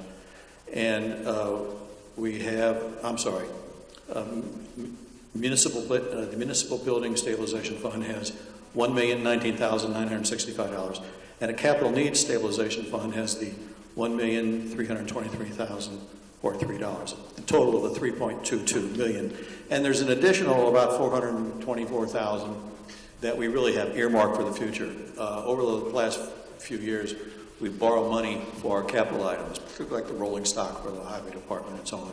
And we vote to take that money out of stabilization funds to pay it back rather than take it out of taxes or increase taxes or short-term borrowing. And again, past town meetings can't compel a future town meeting to do that. But that was the idea in the sense of the town. So there's an additional $400,000 that's been sort of forward committed on an informal basis for the money. Does that answer your question, sir? Thank you. Up front, please.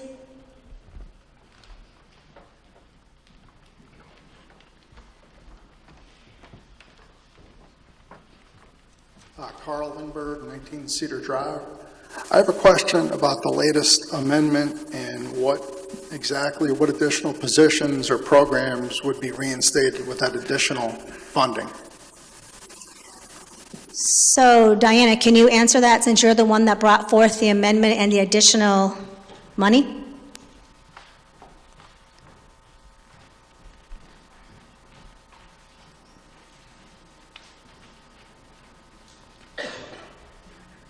Hi, Carl. So, Diana Peltieri, Karen Drive. I used the 6/6/2015 information that was presented at the school committee, and those monies represented a reduction from level service of a third first grade sections remaining intact for second grade, resulted in 2 sections at 24 to 25 students. So that was a grade 2 teacher with a salary of $73,222. A grade 3 teacher, which would come back with a salary of $51,831, which represented a reduction from 3 sections to 2 sections, which would keep the school size at 20s or higher. The third one that I equated to with that money was $62,115 salary of a grade 4 teacher, which took a reduction from 3 sections to 2. To lower the number from 27 to 28, which was being proposed. It would put it back in the middle 20s. Also added $62,115,000, which would be a stipend of 80 only for $15,000. Granby Junior High School teachers would allow them not to have to cover that any longer, and it would put the athletic director back in business. I added $21,426 for instrumental music, because that seemed to really be important to many of the parents and the children of our town, which would include stipends for before school band, chorus at East Meadow, and also the potential loss of the 4th grade instrumental program.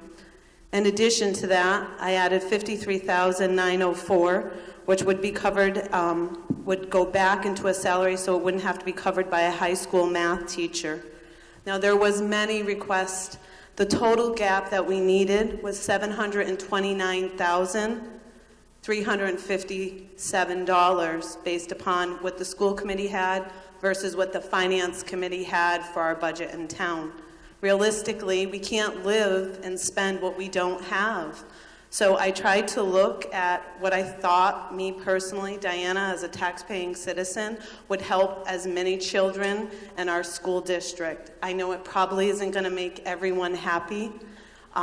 There are other positions, and they have the right, just so that you're all aware, once this money goes back to the school committee and to the school department, they ultimately have the right to return it any way they deem that they choose to do so. That was what I personally felt was the most important, and I encourage you, if you don't have this spreadsheet, to make sure that you get a copy of it if it's not up on the website. There was also other things that could have been combined, but it just seemed like they were affecting smaller students, like, getting rid of French was only affecting a few students. We were still having Spanish as a second language, and also cutting a little bit of an AP class was only affecting like 15 students. So I tried to look at what was best for the town. So Carl, the bottom line is, she came up with a number, but if this number is voted in, the school committee can take that money and use it as they see fit. Comment up here.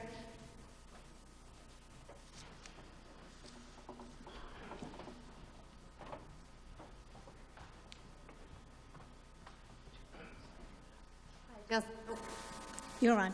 Jessica Funk, Swistack, 97 East Street. I did hear everything the Finance Committee Chair said, and certainly I agree with, the Band-Aid, but I think we're at a crossroads in, I've taught at Granby for almost 20 years. I've lived here for like 25 years. My kids are in the district. And I think it's more symbolic than anything else, and I think the sum is definitely greater than the parts when we look at what's going to be brought back. I mean, even having students, parents, alum, there's so much discussion and so much emotion packed in what's going on with Granby schools.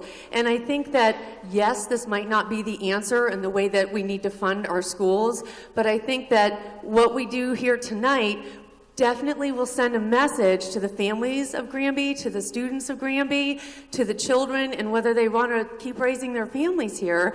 Because for so many years, I've come to town meeting, and what young people and young families think is that Granby doesn't have faith in their school system, or they don't invest in their school. They don't care about the kids of Granby. And I think that if we, in a symbolic way, do not give back this year and maybe rewrite the way we have to do it in the following years and get our act together, however that might be with the state help.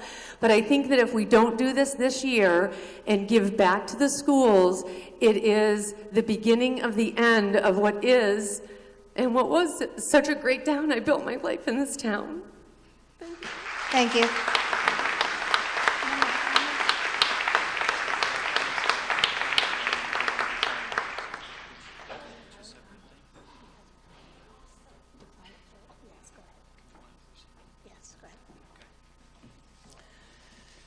Okay, so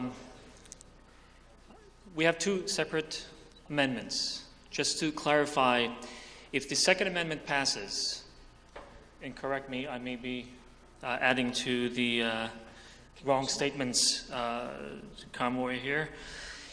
If the Second Amendment passes, it annuls the first one. So the first one we cannot really do anything with if the first one becomes the amendment. Is that correct? If the second one passes. Yes. So here's, as a school committee, here's where we are. We truly appreciate the Second Amendment and what Diana has done to do the research and to come back and propose an amount that is greater than what we had in mind. The truth of the matter is, the numbers that you have seen in our amendment are actually the result of conversations with our administration, with the school committee, with our teachers, so that we could find the optimal way to go through this hurdle. Some of the things that Diana mentioned, for instance, are absolutely painful. One of the top items was the class size. On your list, the additional elementary school teacher is actually a teacher that will be helping all those 3 grades. These classes do not stay together at all times. They break into different subject matters. And this teacher will actually be able to support, or at least that's the intent, those classes when they separate. So this will allow us to alleviate the burden on the single teacher who will be in that class. So we were trying to address some of those issues, and we truly appreciate that, Diana, you are bringing it back. We were trying to bring back some of these services in a more economical manner. So on behalf of the school committee, again with our many thanks, we would like to decline the Second Amendment and stay with the First Amendment, which again is the result of conversations between the administration and the school committee. Thank you. Thank you. Give me a minute. Do you have a question? We have a question behind you, right here. I don't know what you're asking. Matt from School Street. I'd like to move the question. I don't think there's been enough discussion to move the question yet on the Second Amendment. We have many, many people waiting to ask a question. So right up here front, please. This man in the plaid shirt. Cy Cody, 63 Taylor Street. I'd like to make a motion to move the previous question. All right, so now I have 2 people asking me to move the question, which means they want to halt discussion on the Second Amendment and take a vote. Do I have a second to move the question? In order for me to move the question, I need a 2/3 majority. So if you've heard enough discussion on the Second Amendment, all those in favor, please raise your cards.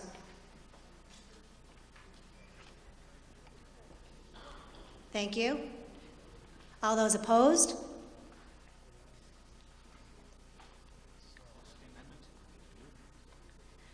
So we will now stop discussion on the Second Amendment and take a vote on it. So, we are voting strictly on the words of the second amendment, and I will remind you what it is.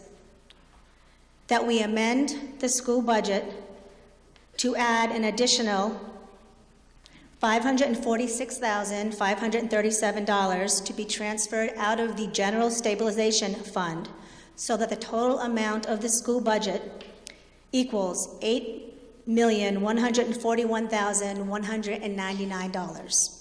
Now, this needs to pass by a majority vote. All those in favor of this amendment, please raise your cards. Thank you. All those opposed? So the amendment, the second amendment fails by a majority, which now brings us back to discuss the first amendment which was offered, which I will remind you again what it was. To take out of General Stabilization Fund the amount of $345,938 so that the total school budget is $7,940,600.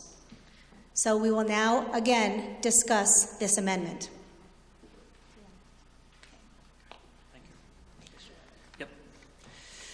So a few points in response to what Mr. Libera said. Just wanted to clarify. It seems like we are going back and forth, and we are making statements that do not really reflect what we said. So I would like to make those clarifications. One, I don't think I said that we are not going to, this is just for this year and we're not coming back. It was related to the transportation savings, as you may remember. There is no promise that we're not going to be here next year, hopefully with much lower or no increases. But at that time, the full authority is still with the town meeting. If you decide, as the residents of this town, as the members of the town meeting, that you don't want to vote for that budget, absolutely. And we do know that even though we approve the budget, the final say is with the town meeting. It is a little puzzling for us that the maintenance plan, the capital plan that we have for our schools is coming up as a negative. I thought year after year, we said here that one problem that we had in our town, we were not maintaining our buildings, and now we have a plan that is for 5 years. This is to maintain and to make sure that our buildings are in the best shape that they should be, and now we are finding out that that's not a good thing either. I find that a little puzzling. One of the expenses that we have there on that capital plan is actually potentially subject to MSBA contribution, and we are looking into that. That is the roof. We may get some contribution the same way we negotiated some contribution for our school building. Finally, I do agree, I think we all do, that we cannot live on stabilization. However, I think Mr. Libera, year after year, told us that there was a total of $25+ million that went into that stabilization. Now the time comes to spend a fraction of that amount on our schools, again understanding that we want to be very careful. Suddenly we're having major concerns as to how and why that money should come out of stabilization. There's one major reason why we propose this amendment with a suggestion that it should come out of stabilization. We now are left with two options, because the first option was taken away at the first leg of this town meeting. That was the free cash. Free cash is the difference between what we collected as taxes and what was left over, in very simple terms. So that is the taxes that you already paid. If we go to override, that basically means when we have some money in stabilization, based on taxes that you already paid, no, we're not going to take that, but we're going to actually charge you and we're going to increase your taxes for the upcoming years. As a school committee, we did not want to do that. Since the free cash that we just discussed in the first leg of this town meeting already went into stabilization, as you can see, a good chunk of the amount we are requesting is actually taking that free cash back But now, instead of a majority, which would have been the case with the free cash, we need a 2/3 vote to be able to do that. The one item that is actually increasing that amount between what we had in free cash and what we are requesting is, again, that unexpected number that came before us. It is our obligation. We're going to do it one way or another.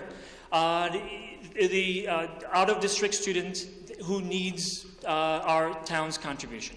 So I just wanted to clarify those points. Thank you.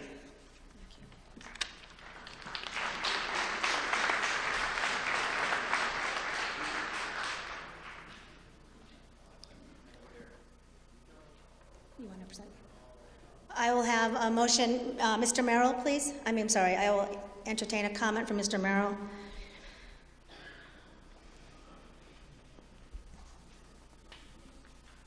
Martin Merrill, 31 Gold Hill Drive, Granby. My real question is, I believe in stabilization funds, and it's a very important thing to have, but I do not like to pay salaries with it because you never see anything out of it. Now, my question is, if I give you this money, what are you going to have for next year? There isn't going to be anything going on next year. If you ask for a tax override and get your money, it is there every single year from here on in. The problem being right now is you take stabilization, you're going to spend it, what do you do next year? Come back and ask for more from stabilization? Or you won't get it from me or anybody else who thinks that stabilization funds are meant for cash.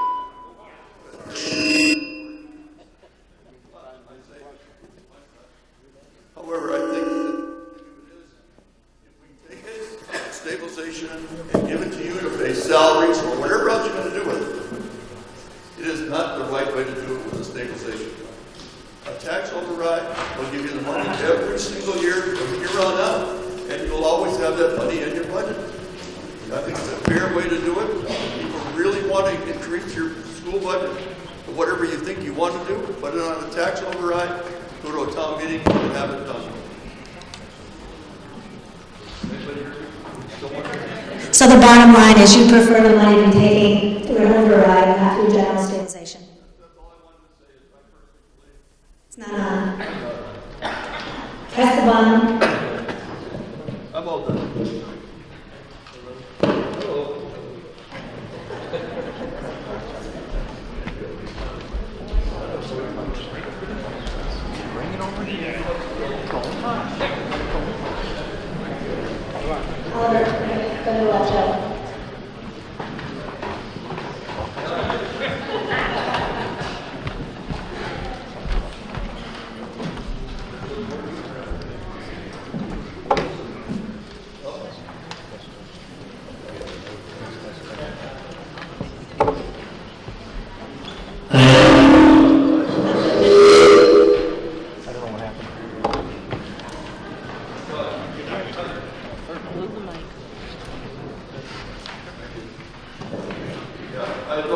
I really didn't need to talk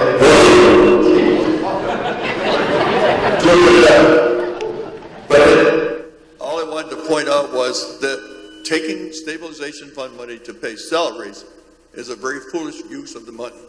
All it is stabilization funds, in my opinion, and the reason we ever established them years and years ago was so that if you had a real capital expenditure, like I need a new fire truck, I need a new building, I would have the money available. But when you spend it for salaries, gone out the door. So I'm pointing out that if you ask for a tax override and ask for the amount of money you want to run your budget with, you have that in your budget every single year from there on out. Just like we already did a few years back, we voted $300,000 or $400,000 for the school, and you still have it in your budget. So I think that's correct. My personal opinion, I don't think we should be taking it out of stabilization fund. Thank you, Mr. Merrill. John?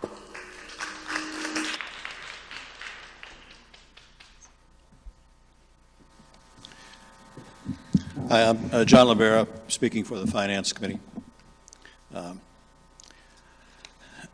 I move the town vote to amend the previous amendment by striking out to be transferred from the General Purpose Stabilization Fund and inserting to be contingent upon the successful passage of a Proposition 2.5 override vote.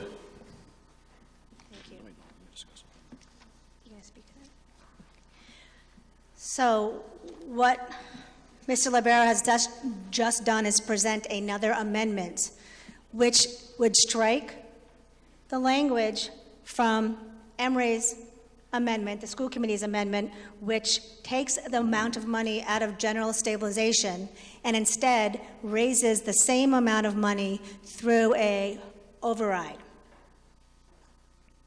So, do I have a second for that amendment? So now we will halt discussion on the school committee's amendment and discuss the amendment that was just offered by the finance committee, which again is the same amount of money, increasing the school budget, but having that money come out of an override vote. Discussion. Isn't this fun? Year after year we do this. Year after year. It won't be the case if it's done through an override vote. Also, let me say one thing. This is clearly an issue which can be very emotional. Finance committee is not supposed to be emotional about anything. We're just supposed to present numbers as we see them. But I will say this, is that the last couple of years, the finance committee and the school committee, or members of the school committee, have had a number of meetings together. And I will tell you this, that despite what you may think because of having the different positions presented, there's a very cordial relationship between the finance committee and the school committee. We're all neighbors, we're all citizens of Granby, we're all taxpayers, and we all understand that the town as a whole has to come together on what the limited amount of money is that we have to spend. So I hope that no one draws any conclusions about the relationship of the finance committee to the school committee because of anything said tonight. It's really quite a good one. Emery said something that I think really is sort of the point we're making, that this isn't for 1 year, the request that they made. And if you need anything else to think about this. Last year, the request for 1 more year was for about $360,000. This year, the request for, well, we'll see what happens next year, is for, what, $345,000. $15,000 difference. Not enough that makes any difference at all in a budget. We do not believe that there is going to be a reasonable way to cut the budget and follow along the kinds of plans that they have for the schools. It just does not seem possible. A thing was alluded to earlier that you have classrooms in the high school that are very small size. That's very, very expensive to run. We're not talking about making classes for the elementary school students be 70 kids. Nobody's talking about anything like that. We're also not talking about offering classes to elementary school kids that have 7, 8, 9, 10 students in it. We can afford, we believe, to run classes that are of the size that you usually see in the elementary schools, 22, 25 kids. It really doesn't seem like it's possible to be able to run classes for a small number of children on any kind of reasonable amount of money if you're a small school system. It just doesn't work. Financially, you can do it if you're willing to raise your taxes to pay for it, or if a miracle happens and the state increases state aid, but otherwise, it just doesn't happen. So we would suggest that if we want to spend the money, and again, I'm making no amendments to the amount of money that's being asked for, just to the funding source. Let's vote to do it through a tax override and save all of us some of the heartache of going through this every year after year after year. Thank you. Thank you. Any questions up here in the middle, please?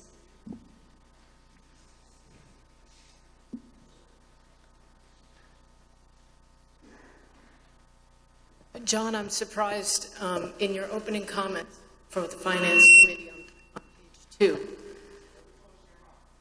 You said that for 4 years or 3 years, you granted the extension that they needed for the budget, but not seeing a long-term plan, you weren't sure that you would do that this cycle. So now, not to change the amount, but just shift the funding source, where is the impetus to try and bracket or put some financial constraint on delivering education services.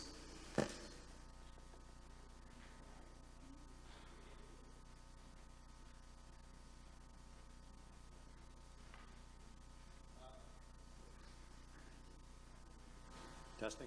Testing? No, it's on. It's on, John. It's on.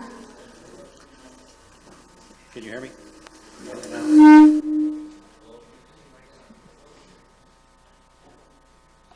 come on up here.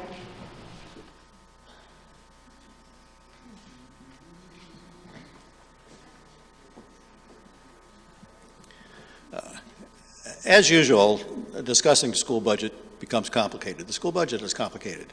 As an example, early on in this budget process, we asked 3 questions we thought would be simple to answer. What does it cost to run East Meadow School? What does it cost to run West Street School? What does it cost to run the high school? We're still waiting for an answer. Nobody seemed to know. I don't know if anybody on the committee can tell you and have the numbers add up to what the total amount is. It's complicated, and they apparently don't think about money in the same way we think about money. Having said that, we are not in favor of spending more than we put into the budget booklet that you have. That's what the Finance Committee is recommending to the town. However, what we are saying is that if the town wants to spend additional monies on the schools, and that's the town right. And the Finance Committee is not here to say you can't do what you want in the town. No, what we're here to do is just point out what the financial implications are of different things. So if as a town we want to spend more money, okay, we spend more money. Get over that hurdle and do it. What we're saying is that it's a fool's errand to try to take it out of stabilization fund and expect that to actually work. It'll last for long enough for current people to get their kids through the school, and then that's it.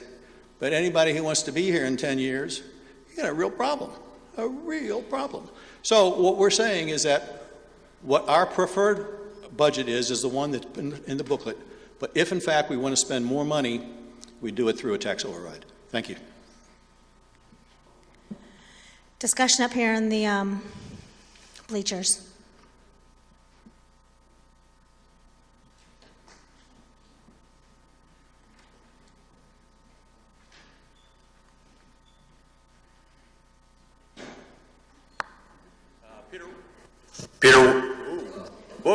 Peter White, Deerbrook Drive.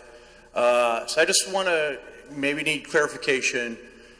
We had a surplus of $300,000 that was put into a stabilization fund that we're requesting to have taken out. Is that surplus because of taxes that were collected and then not spent? And if that's the case, has it been like that the last 3 or 4 years where the money's gone into a stabilization fund, then we've had to ask for that money to come out of? From my understanding, it seems like we have the extra money, so there's no need to raise the taxes to offset those expenses.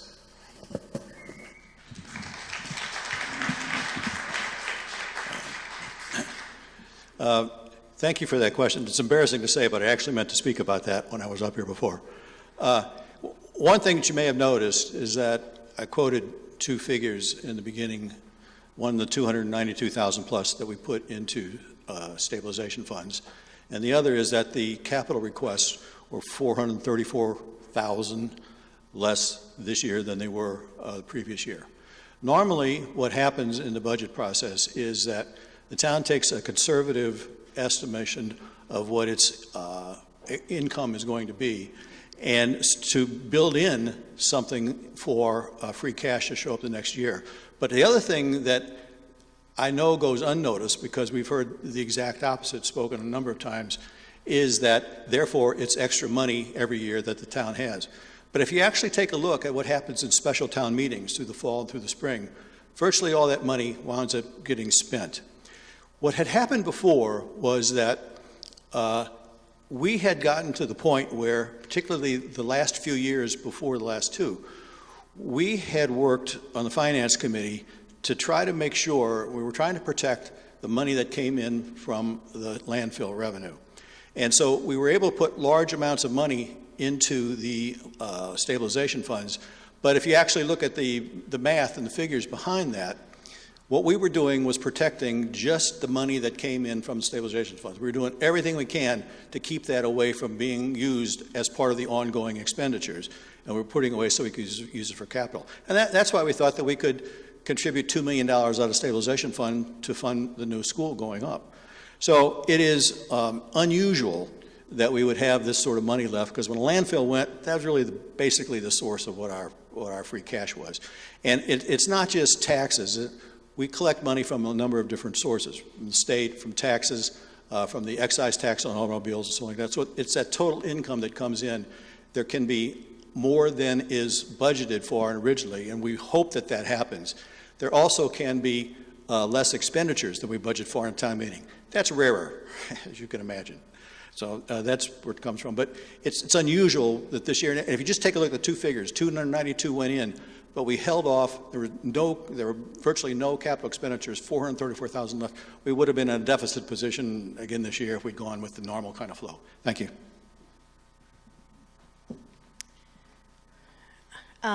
In the back, white hat.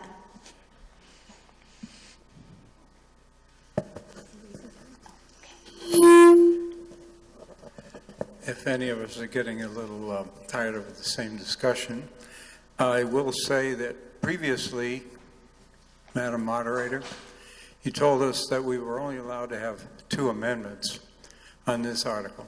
No, 2 amendments at once on an article. Well, now we're up to the 3rd.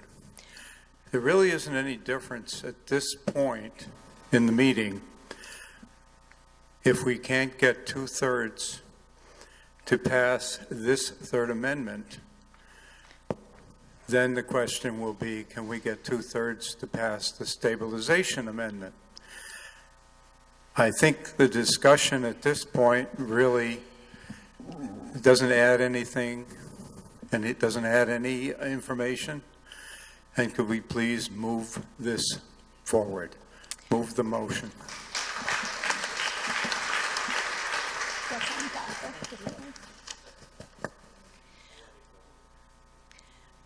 So to clarify, we can only have 2 amendments open on the floor at once. We can have many amendments, however, to a motion once we go through each amendment. So only 2 open at once. As for the voting, in order for the override amendment to pass, it must pass by a majority. In order for the stabilization amendment to pass, it must pass by a majority, not a 2/3. All right? So since I have someone asking me to move the question, do I have a second?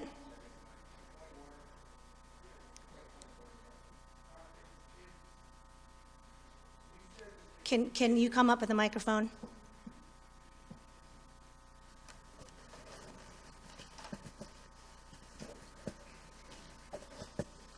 These 2.5 override amendment would require a 50% to pass. But the other amendment, which is actually taking money out of the stabilization, is not? Both amendments to pass would be a majority vote. Once it's attached to the motion, let's say the stabilization amendment gets passed and then it's attached to the motion, then the motion with the amendment must pass by a 2/3 majority. Okay. So right now, we only need a majority to pass the amendment. Okay.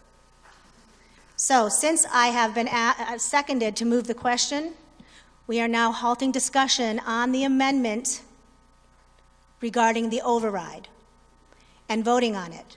So to be clear, the amendment that we are voting on, the words alone, are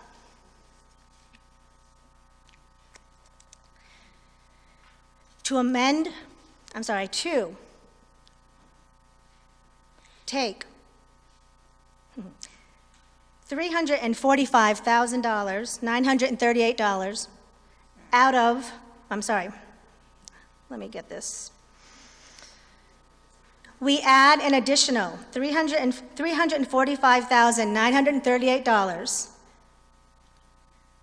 to the school budget so that the total amount for the school budget increases to $7,940,600, with that $345,938 being contingent upon the successful passage of a Proposition 2.5 override vote. In order for that to pass, for that amendment to pass, it must pass by a majority.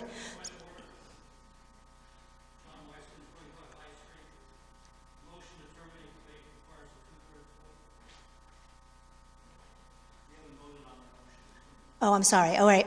So, all those in favor to move the question, please raise your cards. Just to move the question. Thank you. All those opposed? So now we are going to vote on the amendment. The second amendment as offered by the Finance Committee. All those in favor of the second amendment as offered by the Finance Committee, which is the 2.5 override vote, please raise your cards. Thank you. All those opposed? So the amendment fails by a majority. And now we go back to the original amendment as offered by the school committee.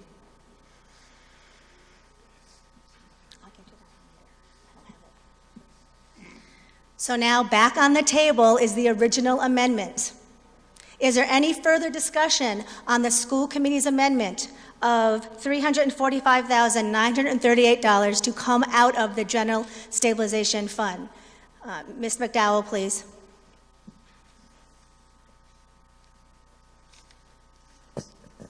Mary McDowell, 104 Amherst Street.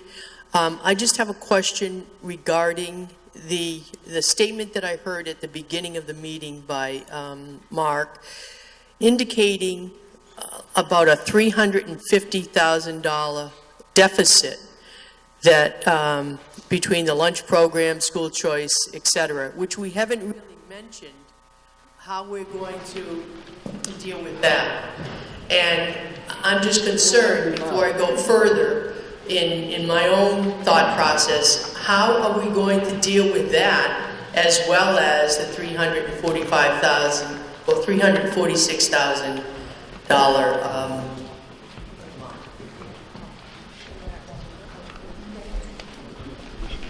1 minute, please. Point of order. No, I don't think it's irrelevant to the motion.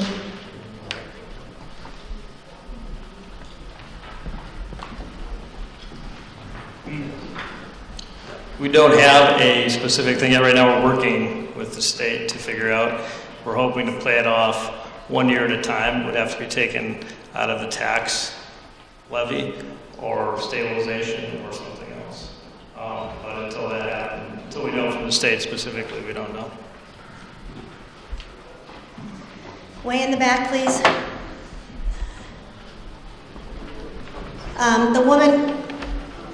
The woman with the red shirt, do you have a question? I do. I can't see you. If there's someone there, can you please stand up?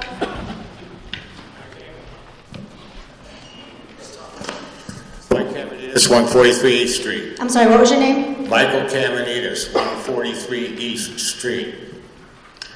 It seems to me that we don't know what we're doing here. The finance officer said he doesn't know how much it costs to run West Street. How much does it cost to run the high school? How much does it cost? We're losing, on East Street, we're losing complete neighborhoods to Westover Air Force Base. That's all taxes. Our tax base, I live surrounded by abandoned homes, which Granby's not doing anything about. Question is, if we don't know what we're doing, how can we vote on it? So, thank you. Up here, please, in the middle.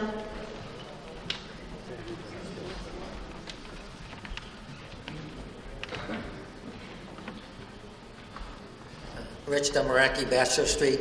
I'm totally opposed to this article I agree 100% with the Finance Committee.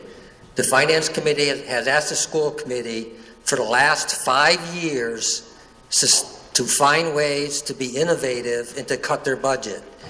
Okay, the school committee has not cut, there have been no gradual cuts in administrators.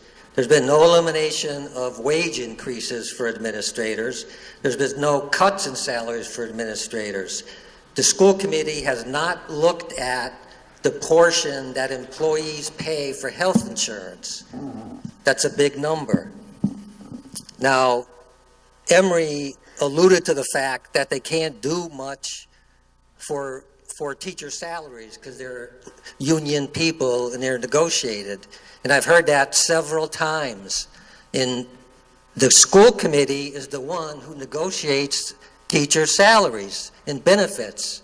And that I believe, is 65% of the school budget.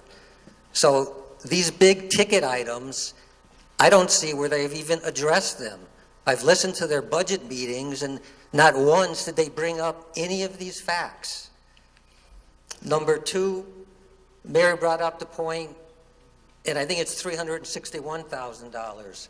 At the last select board meeting, there was a bomb dropped on the select board that the select board is going to have to pay $361,000 because the school committee didn't follow through on some deficit accounts. Now, one of those deficit accounts was the school lunch program, $130,000 deficit, and that goes back over 10 years, and they did nothing about it. Now taxpayers have to pay that amount. Now, these are things that the school committee should be looking at in resolving. The last point I have to make is that in the Finance Committee report, it has a dollar amount for the new school of $27 million. And most of us were familiar with the $17 million. Now, why is it $27 million? The $10 million is just interest that Granby taxpayers are going to have to pay on this new school. Now, you might ask, why is it so high? Because the school building committee decided to pay for these notes over 30 years. You got to keep your comments to the motion. Okay, it is to the motion because these are expenses that relate to the school department, the school committee. All right, they're asking for more money now, and I don't think they should get any more money than what they have. Thank you.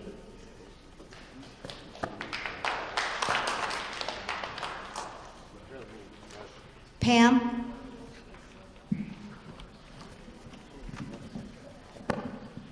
I would just, Pam Desjardins, 112 Burnett Street. I would just appreciate clarification on the stabilization funds. Now, I'm seeing a number, Mr. Lubera gave us a number of a little over $3 million. Is that accurate, John? 3.2? Want to share? Roughly $3.22 million. Does that? And in addition to that, there's another, what it was? Every cash? Which is, no, in the stabilization fund, but it's kind of forward earmarked to pay for what we have.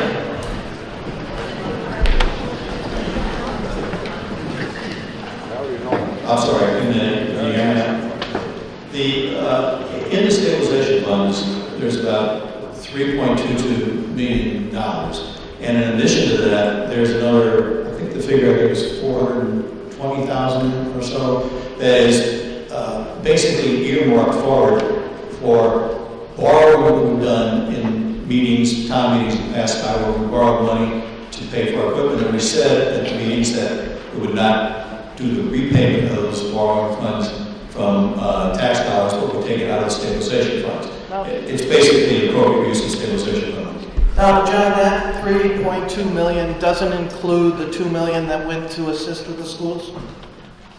Doesn't include the 2 million? No, the 2 million that we're going to use to pay for the new building has been taken out of what this. Of that number? Yes, so there's 3.22 left that we can spend. The thing that I find confusing is that there's always about $3.5 million even after we spend money. And that's been going on for a long time now. I've had multiple conversations with Mr. Martin that give me a ballpark of $3.5 million, and then we allocate money to build a school, and then we allocate money out of stabilization to put $2 million into the building project, and it still always stays around $3.5 million. And yet we're not putting anything into that account, are we? Well, we just put 300,000 into it this year, and we're going to be taking 217,000 out of it. You'll see later on. Actually, before we did this, we were in the $5.5–6 million range for stabilization funding. We were able to build it up by preserving pretty much the amount of landfill that came in the last few years. I mean, my biggest concern is exactly what your concern is, that we cover these expenses over and over again with the schools, and I'm a big proponent of the schools. I believe in schools, I believe in getting new schools, I believe in funding our kids' education. But it's time, I think, that we step up and start putting it on the tax roll. I know this amendment doesn't apply to that, it applies to the stabilization fund, but we do not have the luxury of using our savings account to pay for these expenses that we do not get paid back on. Yeah. And unless we start investing that stabilization money into things that are going to pay us back as a community and stabilize our taxes in the future, it's a waste of money. Now, I know we've already voted down the tax amendment, which I think was a big mistake, almost as big as putting $2 million towards the funding of the school project, which I also... Keep your comments to the scope of the motion.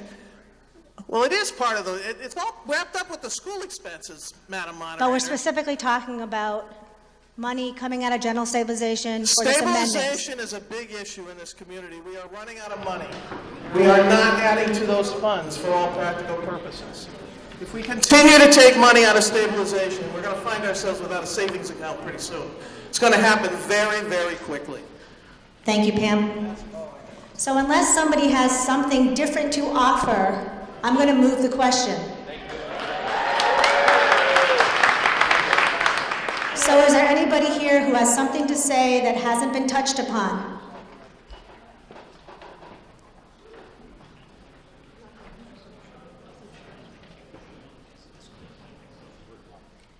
We have one more comment.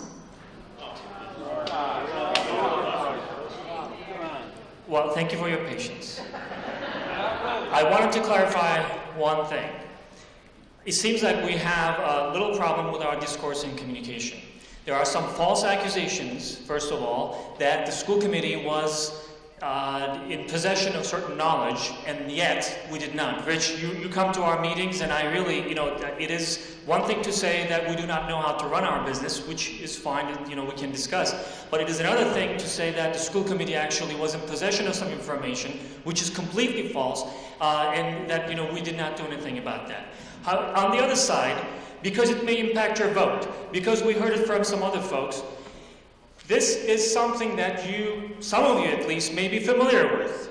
This is the spreadsheet that has our budget, line by line, building by building. This is the same thing we shared with our town.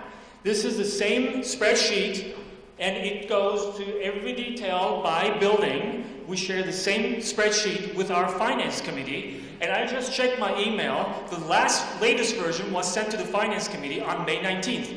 So when we turn our discourse into false accusations, we do not really get anywhere. The money that comes for this amendment is not for the school committee, it's for the schools and the children. Please, let's keep that in mind as we're voting for this amendment.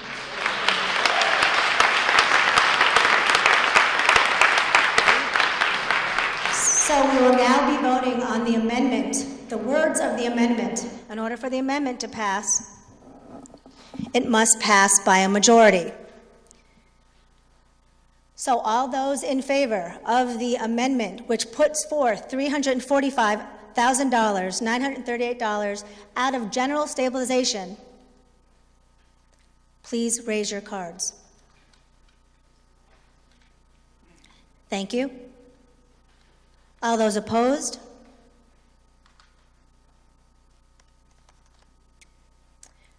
I'm going to actually have the counters count. Please note that when I ask you to raise your cards, keep them up until I ask you to put them down. The counters have specific areas they will be counting, so keep your cards up. All those in favor of the amendment, please raise your cards.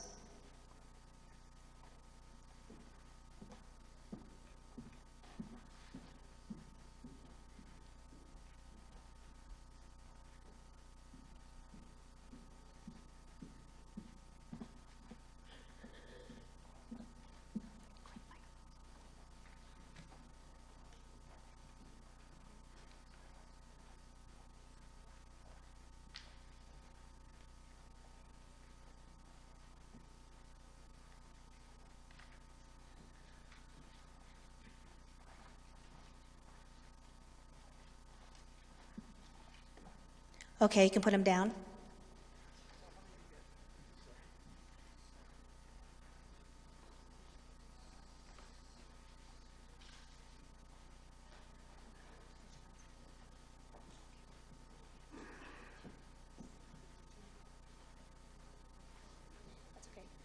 All those opposed, please raise your cards.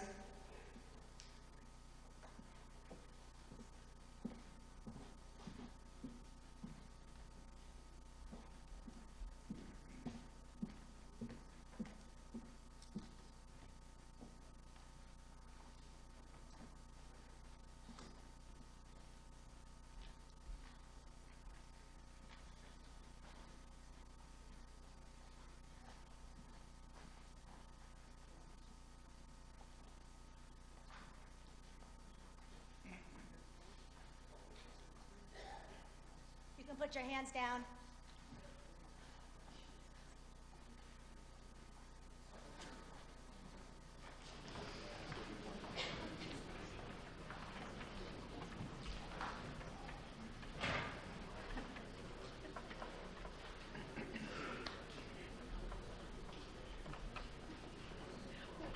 The amendment passes by a majority.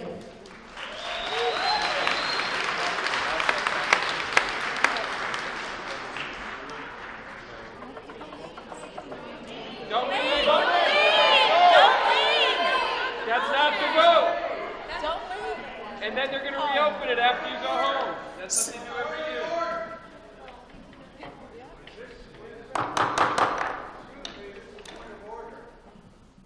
We are supposed to be removing, this amendment was for the 245,000,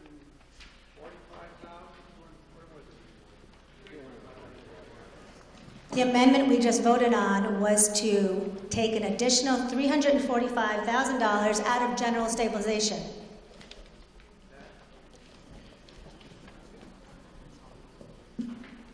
That vote would have to be a two-thirds vote. No, now the amendment, I'm no. sorry, any vote to take money. We just voted on the words of the amendment. Now the amendment is attached to the motion, and now we have to pass the motion as amended by a two-thirds majority.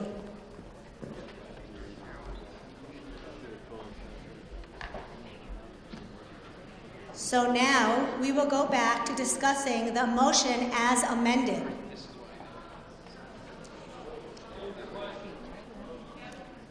I have a request to move the question to go right to the vote. Do I have a second?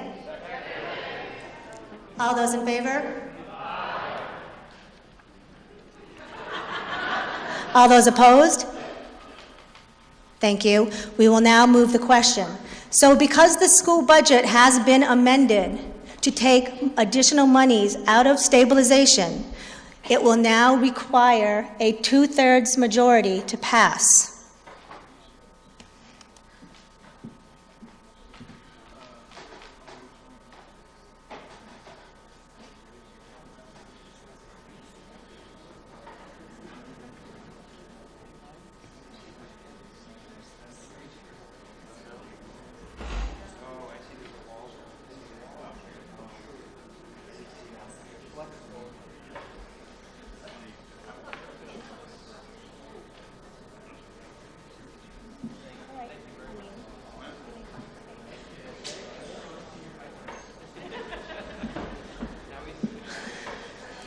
you want me to explain why? Or do you want it? I don't care. All right, in the interest of the 2/3 vote, we're going to do something a little different, and I'll have our attorney explain it. Good evening. After a lengthy evening in the lesson 101 in amendments, I just want to address the meeting for just a moment and tell you what I'm going to ask the moderator to do. Because the motion and the series of amendments that was offered now has as a component in it raising a portion of the school department budget by a transfer from the stabilization fund, it makes the entire motion subject to a 2/3 vote. Of course, the danger in that is if it doesn't pass by a 2/3 vote, the town of Granby and the school department has zero funds to begin the school year, July 1, or the new fiscal year, July 1, 2016. My suggestion in trying to prevail upon the moderator is to ask her to bifurcate the vote on the main motion as it is now amended and take a vote on, excuse me, the portion of the motion that seeks to fund the school department budget as originally proposed by taxation, and then take a second vote to add the additional funds which have been added to the main motion, which requires a 2/3 vote. It removes the risk factor of asking you to vote on the entire motion as amended, requiring a 2/3 vote. Okay.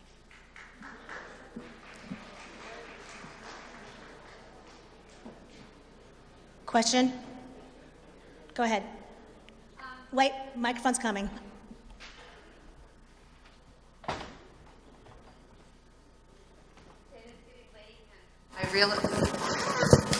Hello. I realize it's getting late, and I'm as tortured as everybody else sitting here. And the legalities, I do understand, but I feel that the 2 votes basically gives an out to, anybody that was. I just don't think that it's the way. For all of the hour that we've been debating, to kind of make it easier just to vote no, it gives that whole amendment a second opportunity to vote no, because it's a safety net to vote in the school budget, and then everything we just went through for that amendment to pass is null and void. But if we do not bifurcate it and the higher 2/3 vote is required and it fails, we will not have any funding for the schools. So I am not willing.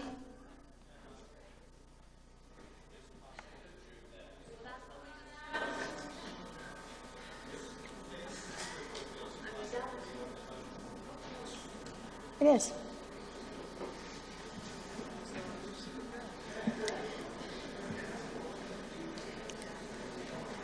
But it's just a different way of doing it. It's just a different way of doing it. So what is it? I'm not going to change it.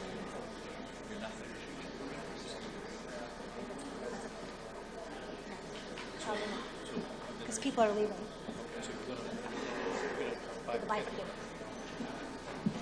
So we are going to bifurcate the vote.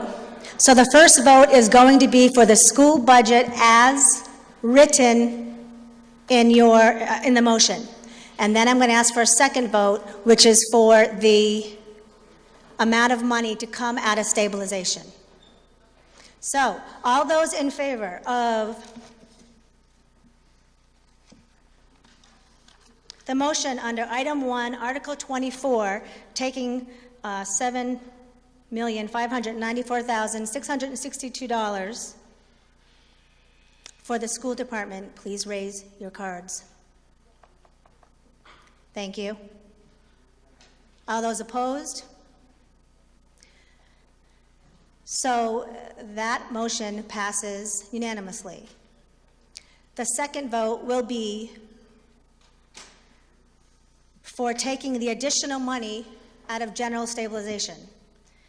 This needs to pass by a 2/3 majority. I will have the counters count. Are the counters ready? Okay. So all those in favor of taking an additional $345,938 out of the general stabilization funds, please raise your cards and keep them raised.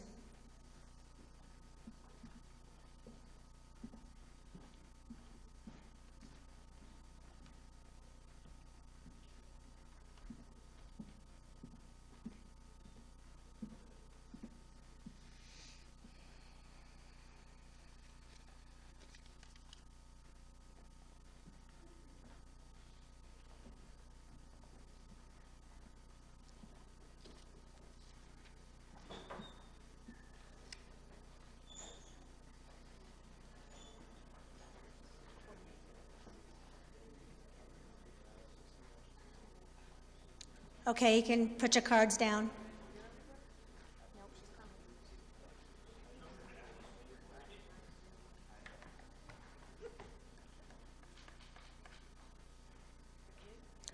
All those opposed, please raise your cards.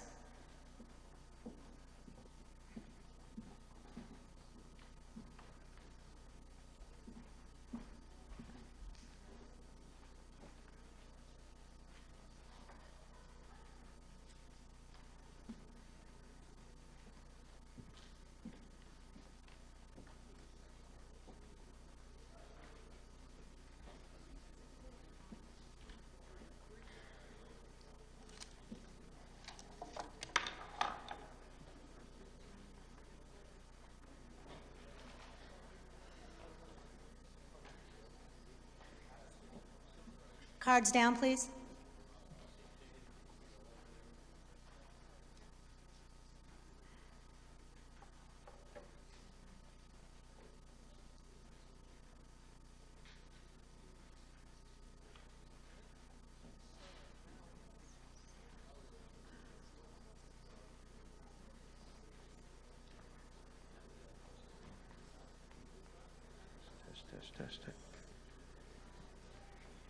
Test it.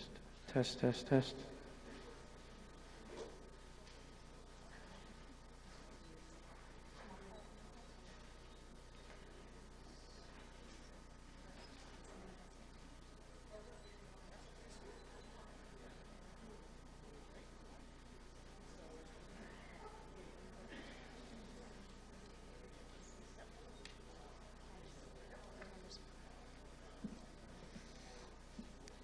So the motion passes by a 2/3 majority.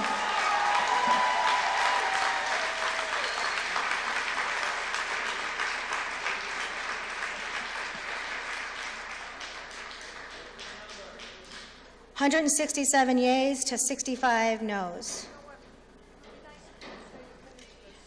We do have to continue with the rest of the budget.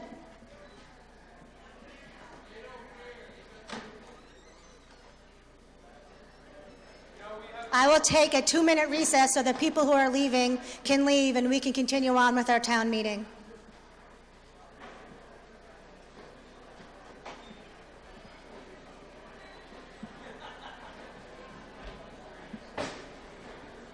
All right.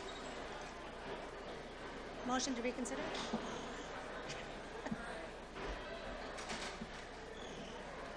Let me remind you, the town meeting is not over.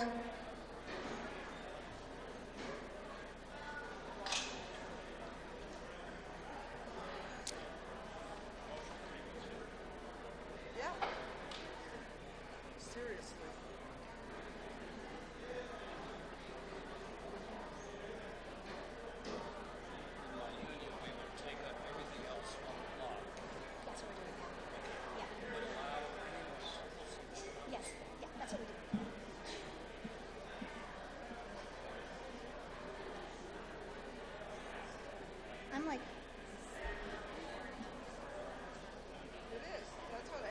Test.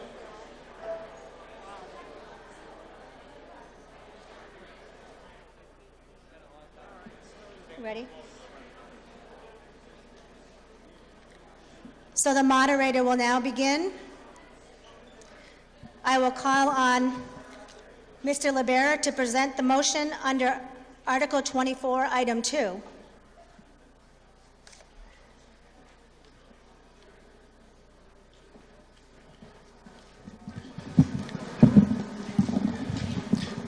Thank you. Well, if we have as vigorous a discussion about the rest of the articles as we did about the first one, we should be out of here by Thursday. So let's see if we can get through these next budget items. The same motion, item number 2, the same motion for the school department transportation. Is $740,005. That's it. Second? Any discussion?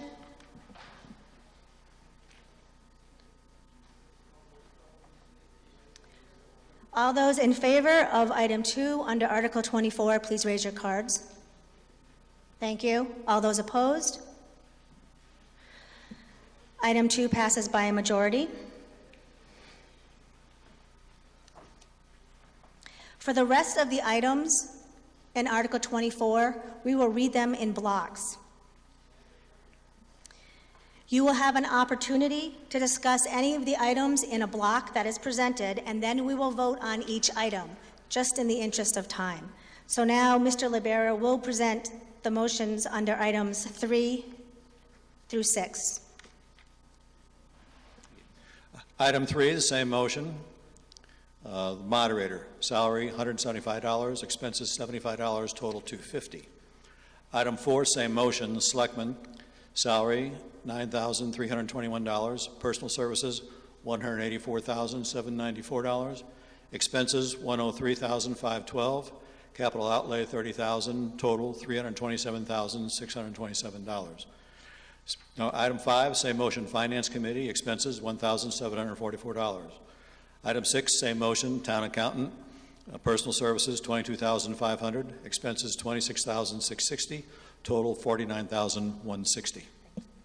Second, is there any discussion on items 3, 4, 5, or 6?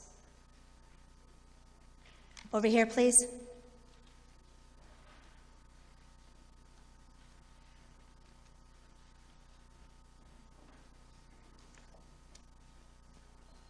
Hi, Nicole Remy, 19 Cedar Drive. I was just wondering, what is the breakdown of item 4 for personal services, expenses, and capital outlay?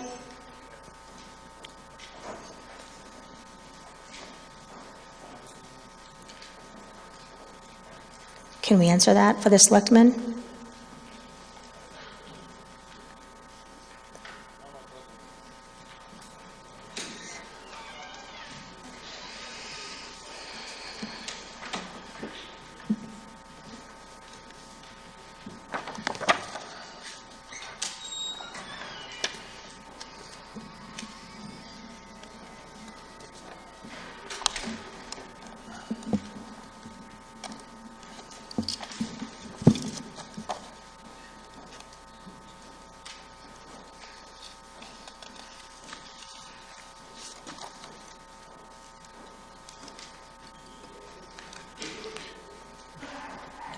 The compensation is broken up into a number of pieces. Key things are the salaries, and that's the salaries for the 3 members of the select board, is $9,321. Salaries are $94,727. There are wages of $42,992, part-time wages of $30,506, and overtime wages of $5,024, and longevity pay of $1,715. So it's a lot of people. The selectman's office basically consists of the town administrator, the secretary to the town administrator, the assistant to town administrator, and then there are some part-time personnel that are used for various things. Does that answer the question? Is it capital? Capital is computers. And if you want more detail about computers, we would ask Mr. Martin to say, but it's basically computers. Thank you.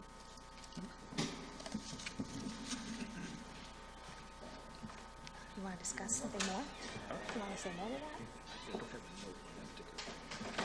Under the computers, what we have is we have 2 servers that are currently operating on Windows Server 2003, no longer supported by Microsoft Office.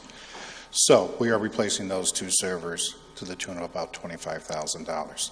We normally put in a $5,000 capital article to replace any desktop that may break down or have to be replaced over the course of a year. So that's a normal repair and maintenance type of item that we normally put in for the budgets. Thank you. Any other discussion? All those in favor of item 3, please raise your cards. Thank you. All those opposed? All those in favor of item 4, please raise your cards. Any opposed? All those, that was it, right? Nope. All those in favor of item 5, please raise your cards. Thank you. All those opposed? All those in favor of item 6, please raise your cards. Thank you. All those opposed? So items 3 through 6 all pass unanimously. The moderator now calls on Mr. Glessman to present items 7 through 10.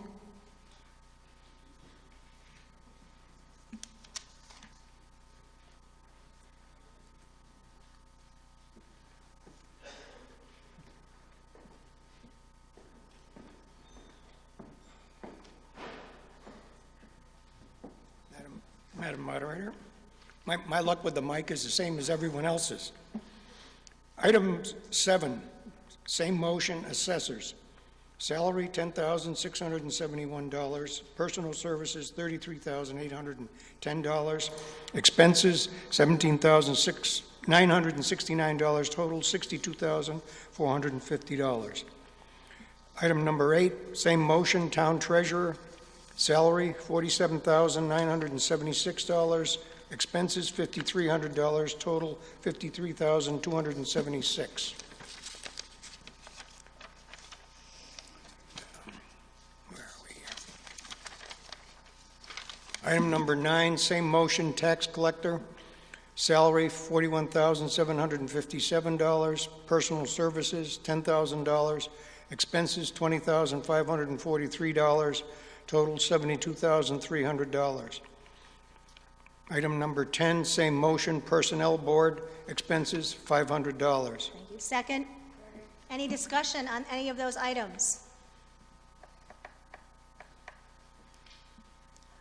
Great. All those in favor of item 7, please raise your cards. Thank you. Any opposed? All those in favor of item 8, please raise your cards. Thank you. Any opposed? Thank you. Item 9, all those in favor, please raise your cards. Thank you. All those opposed? Thank you. And all those in favor of item 10, please raise your cards. Thank you. All those opposed? Items 7 through 10 pass unanimously. Mr. Glessman will now present the motions for items 11 through 14. Item 11, same motion, town clerk. Salary, $51,135. Personal services, $2,750. Expenses, $2,355. Total, $56,240. Item 12, same motion, Board of Registrars, personal services, $1,950. Expenses, $26,675. Total, $28,625. Item 13, same motion, Board of Appeals, expense, $1,580. Item 14, same motion, Public Buildings, personal services, $103,727. Expenses, $453,788. Capital outlay, $25,300. Total, $582,815. Thank you. Second, any discussion on items 11 through 14? We have a question over here, please.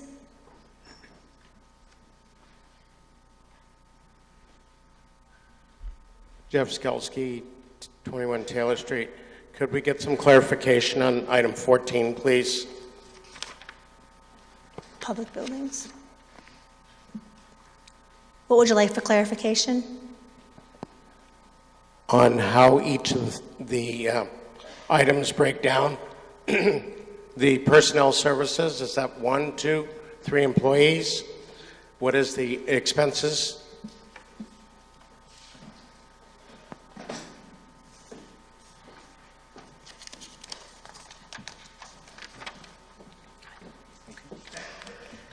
All right, Jeff, on personal services, that is for the half of the salary for the public facilities director. It's for a full-time maintenance, David Turcott, and we're creating a new position of another maintenance person, which is a half-time position for that. David also gets longevity pay, and there's some overtime figured into there.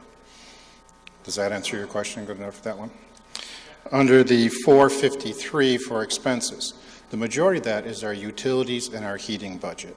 It's the electricity, it's the propane that we use, or natural gas we use in our buildings, and it's also the heating oil that heats our building over the course of the winter. And then also on that, we also have the cost of the telephones, cost of the computer networks, things of that nature. Does that answer you well enough? Thank you.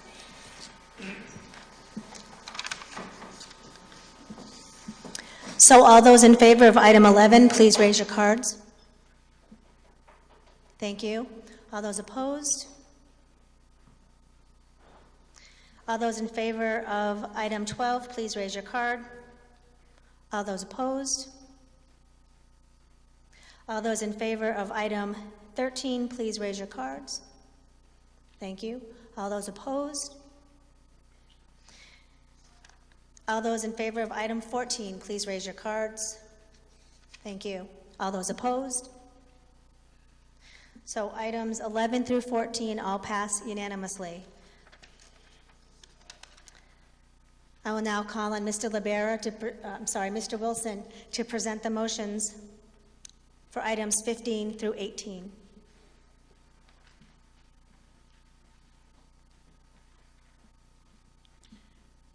Item 15, same motion, Police Department, Personal Services, $871,953. Expenses, $52,100. Capital outlay, $1,000. Total, $925,053. Item 16, same motion, Auxiliary Police, expenses, $1,687. Item 17, same motion, Dispatch, Personal Services, $192,853. Expenses, $32,728. Total, $225,581. Item 18, same motion, Fire Department, Personal Services, $134,000. Even. Expenses, $37,600. Capital outlay, $35,000. Total, $206,600. Thank you. Second. Any discussions on items 15 through 18? We have a question up front.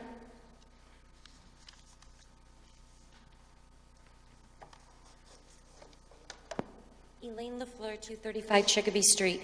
On item number 18, I don't know if this pertains to this item, but the salary of the fire chief that recently parted with Granby, what are we doing with that salary? Has it been worked into somebody else's salary? Is it worked into this amount of money, or is it totally taken out? I mean, I know we have to pay the gentleman that's taking over in the interim, I hope.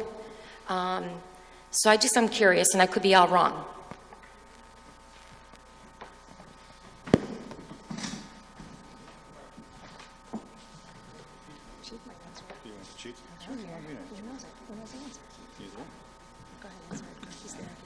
Okay, Elaine, what we are doing for the interim is paying the interim fire chief out of that account, okay, based upon the number of hours he works.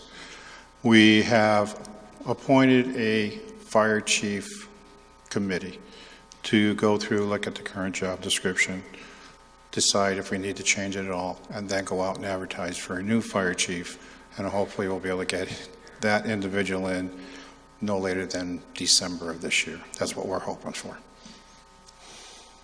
Thank you. Another question? Has already been formed for that position? Okay. I know that I had shown an interest in being on that committee. I might have missed the memo.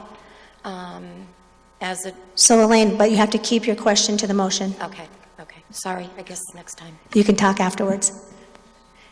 Question in the back, please. No, right, I'm sorry, the middle.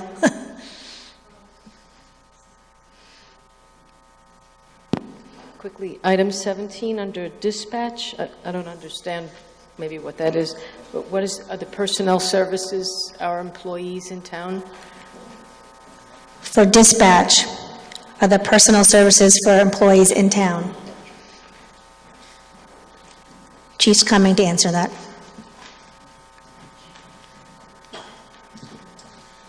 Just so I'm clear, the question was under item 17 rather, what is the personal services referred to? Yes, that is for the dispatch, the people who work in dispatch, the 4 full-time dispatchers and any police officers that end up sitting in dispatch when they're not working.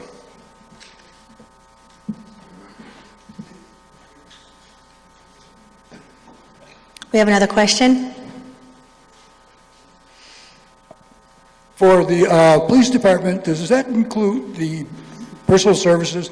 Does that include compensation for Officer Rooney? The proposed budget does not have any funding for Officer Rooney. I'm not sure if there's how much I can talk about that. He's currently on workers' comp. He's currently on workers' compensation.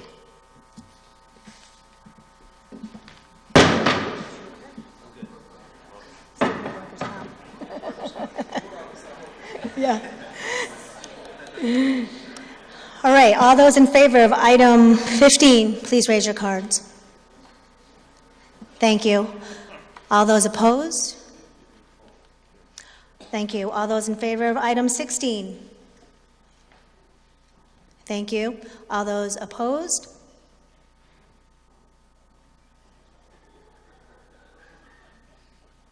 All those in favor of item 17? Thank you. All those opposed? And all those in favor of item 18? Thank you. All those opposed? So items 15 through 18 all pass unanimously. Mr. Wilson will now present items 19 through 22. Item 19, same motion, Preventative Inspections Board of Health, Personal Services, $11,000, expenses, $3,071, total, $14,071. Item 20, same motion, Sealer of Weights and Measures, expenses, $2,730. Item 21, same motion, Emergency Management, expenses, $8,272. Item 22, same motion, Tree Warden, salary, 0, expenses, 0, total, 0. Thank you. Second? Any discussion? Rich? I'm sorry, Joe? Joe Fernie at 154 Taylor.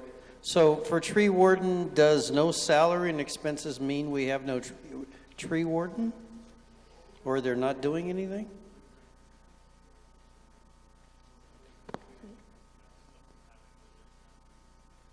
You want to say that?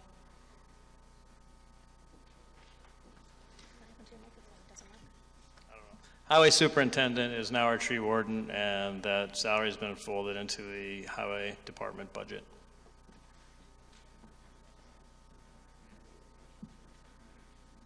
Any other questions? Right here. 197 West State Street. I'm just curious, what's a sealer of weights and measures? I just don't know. What is a sealer of weights and measures? Sorry for lengthening the meeting.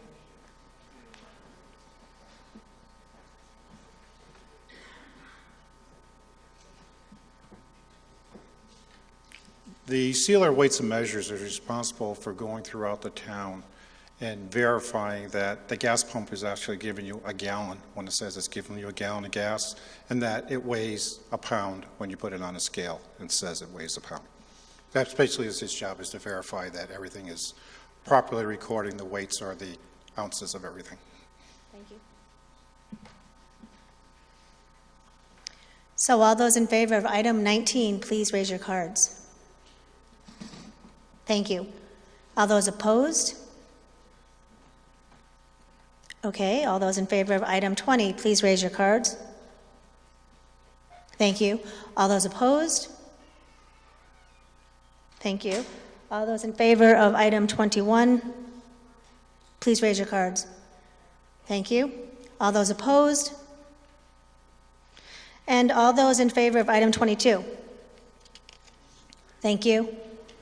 All those opposed? Items 19 through 21 pass unanimously. Item 22 passes by a majority. I now will call on Mr. Libera to present items 23 through 26.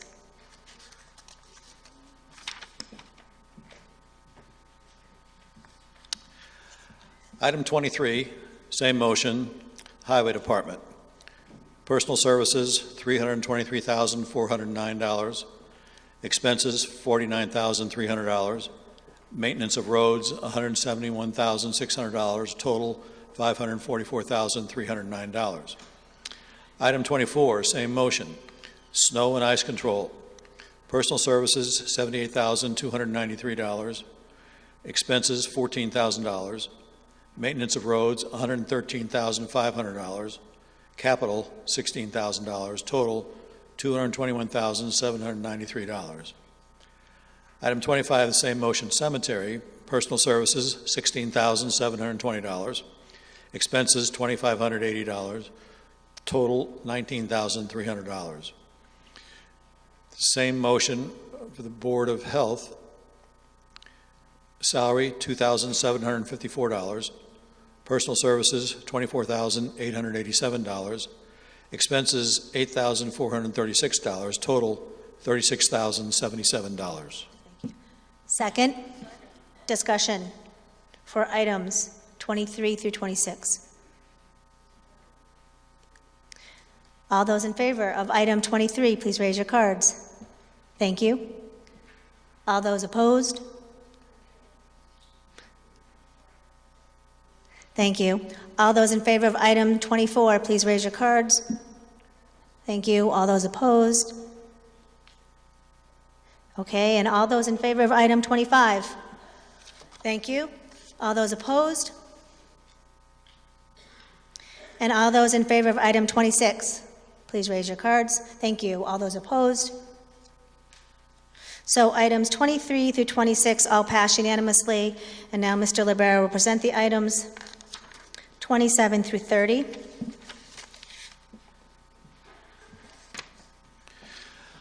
Item 27, same motion, Council on Aging.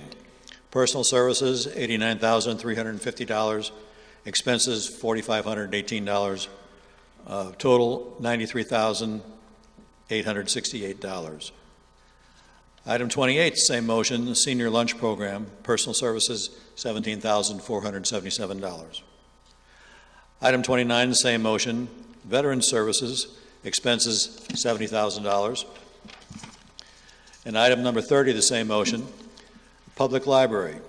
Personal services, $113,544. Expenses, $38,526. Less a grant and aid, $10,407. Net expenses, $28,119. Total, $141,663.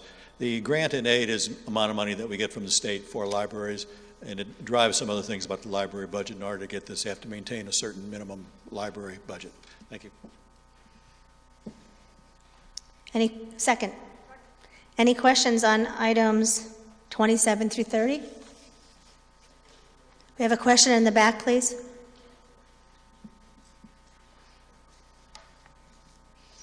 Hello? Could you explain the veteran services, 70,000? The veteran services, is that what you asked for? Yes. 1 minute.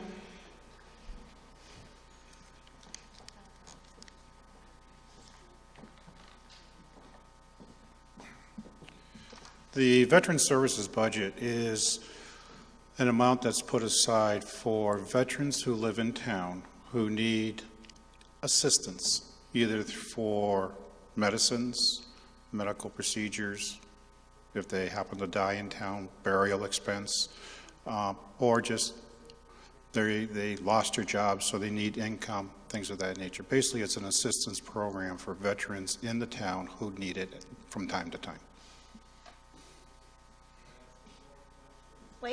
Wait for the microphone, please.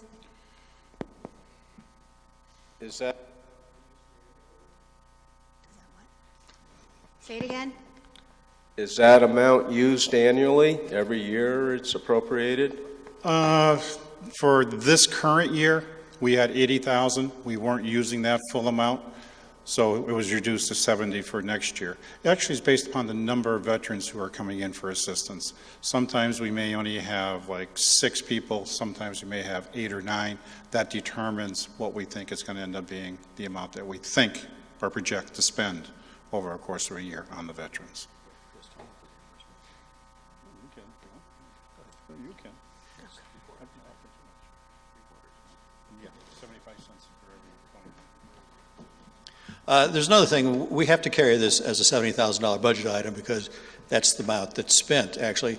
We actually get reimbursed with 3/4 of this by the state. So it's not a lot of money out of our pocket. A lot of money is coming from the state, and it's for the veterans. Thank you. Another question, please, right here.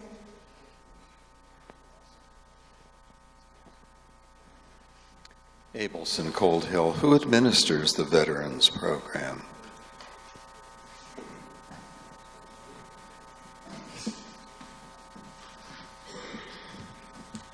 We share a veteran services agent with East Hampton and South Hadley.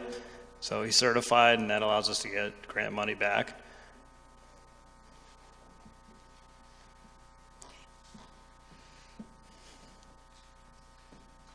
All right, so all those in favor of item 27, please raise your cards. Thank you. All those opposed? All right, all those in favor of item 28, please raise your card. Thank you. All those opposed? Thank you. All those in favor of item 29, please raise your cards.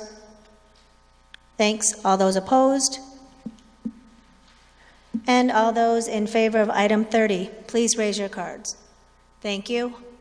Any opposed? So items 27 through 30 pass unanimously. The moderator now calls on Mr. Libera to present. Mr. Glessman's going to present items 31 through 35.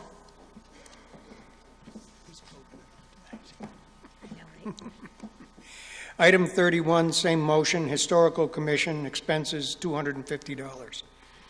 Item 32, same motion, 250th Parade, expenses $13,000. 33, same motion, Retirement of Debt Principal, $354,200. Item 34, same motion, Interest, $34,345. Thank you. Second? Any discussion? All right, all those in favor of item 31, please raise your cards. Thank you. All those opposed? All those in favor of item 32, please raise your cards. Thank you. All those opposed? Opposed?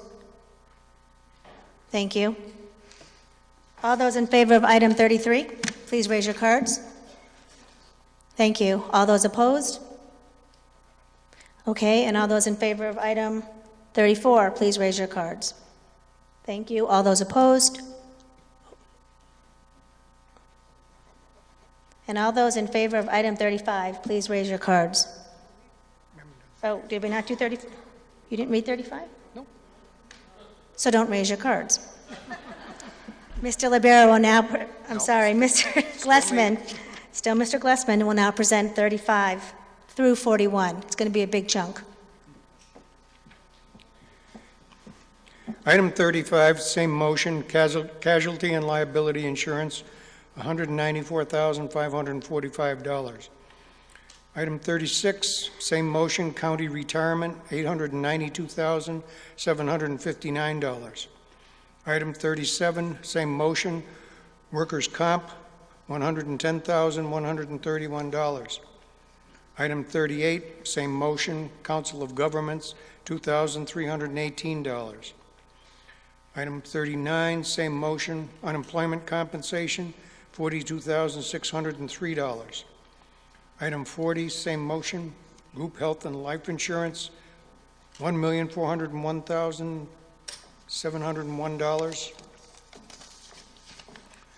Item 41, same motion, reserve fund, $128,844. Thank you.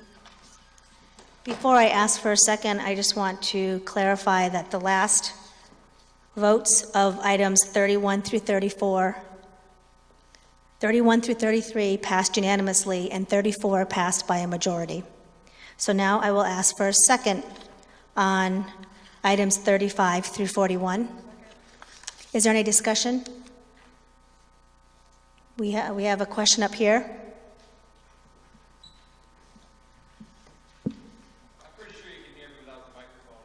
I can, but I'm not sure if they can in the back.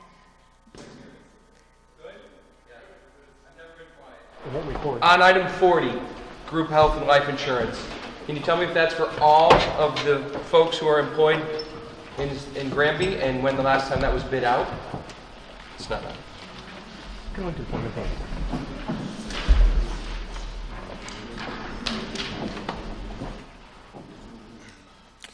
Yes, it does cover all school and town employees who are eligible for health insurance benefits. They work a proper number of hours and they are able to get it. We don't bid the rates out. We belong to the Hampshire County Group Insurance Trust, and it is through the trust who develops what plans we'll offer and what rates we'll offer at that. It's basically at a trust level. We're just part of a large group. Okay. Thank you. Another question? Do you have a question, or are you voting? An observation. Wait, the mic's coming.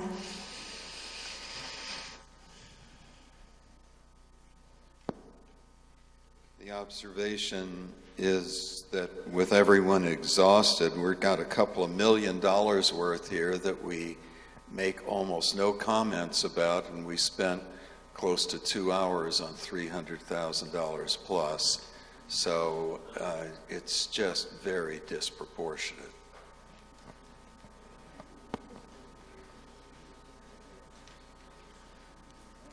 Any other comments? So all those in favor of item 35, please raise your cards. Thank you. All those opposed? All those in favor of item 36, please raise your cards. Thank you. All those opposed? Thank you. All those in favor of item 37? Thank you. Any opposed? Okay. All those in favor of item 38, please raise your cards. Thank you. Anybody opposed? All right. All those in favor of item 39? Thank you. All those opposed? Thank you. All those in favor of item 40, please raise your cards. Thank you. All those opposed? And all those in favor of item 41, please raise your cards. Thank you. All those opposed? So items 35 through 41 all passed unanimously. I will now call on Mark Bale to present the motion under Article 25. Madam Moderator, I move the town vote to transfer from Capital Equipment Needs Stabilization Fund $217,200 for the purpose of reducing the funding from tax levy for fiscal year 2017 appropriations. Second. Discussion. I'll explain. All right. Basically, this is paying a debt, specifically on capital items we've purchased in the past. They include a dump truck, lawnmower, looks like scuba gear. I think that's what the fire department uses. Dam repairs, light dump truck, pickup and a truck, hook lift, in-ground tank, security systems, compressed air foam system, pickup truck, and a council on aging van. Thank you. Any further discussion? All right, all those in favor of the motion under Article 25, please raise your cards. And this is a 2/3 vote to pass. Keep them high so I can see. Thank you. All those opposed? So the motion under Article 25 passes by a 2/3 majority. And the moderator now calls on Mr. Chernacki to present the motion under Article 26. I move the town vote to assess the amounts raised and appropriated under these articles and warrants on the estates and personal properties of the town of Granby. Thank you. Second? Any discussion on this motion? In the middle. Go ahead. Authorizes the town to basically assess property and issue tax bills, which we need in order to pay, well, all the things we just passed. So this requires a majority to pass. All those in favor? Thank you. All those opposed? So the motion passes unanimously. The moderator will now call for a motion to dissolve the annual town meeting. With a second, please raise your cards if you're in favor. Thank you. The annual town meeting is now dissolved.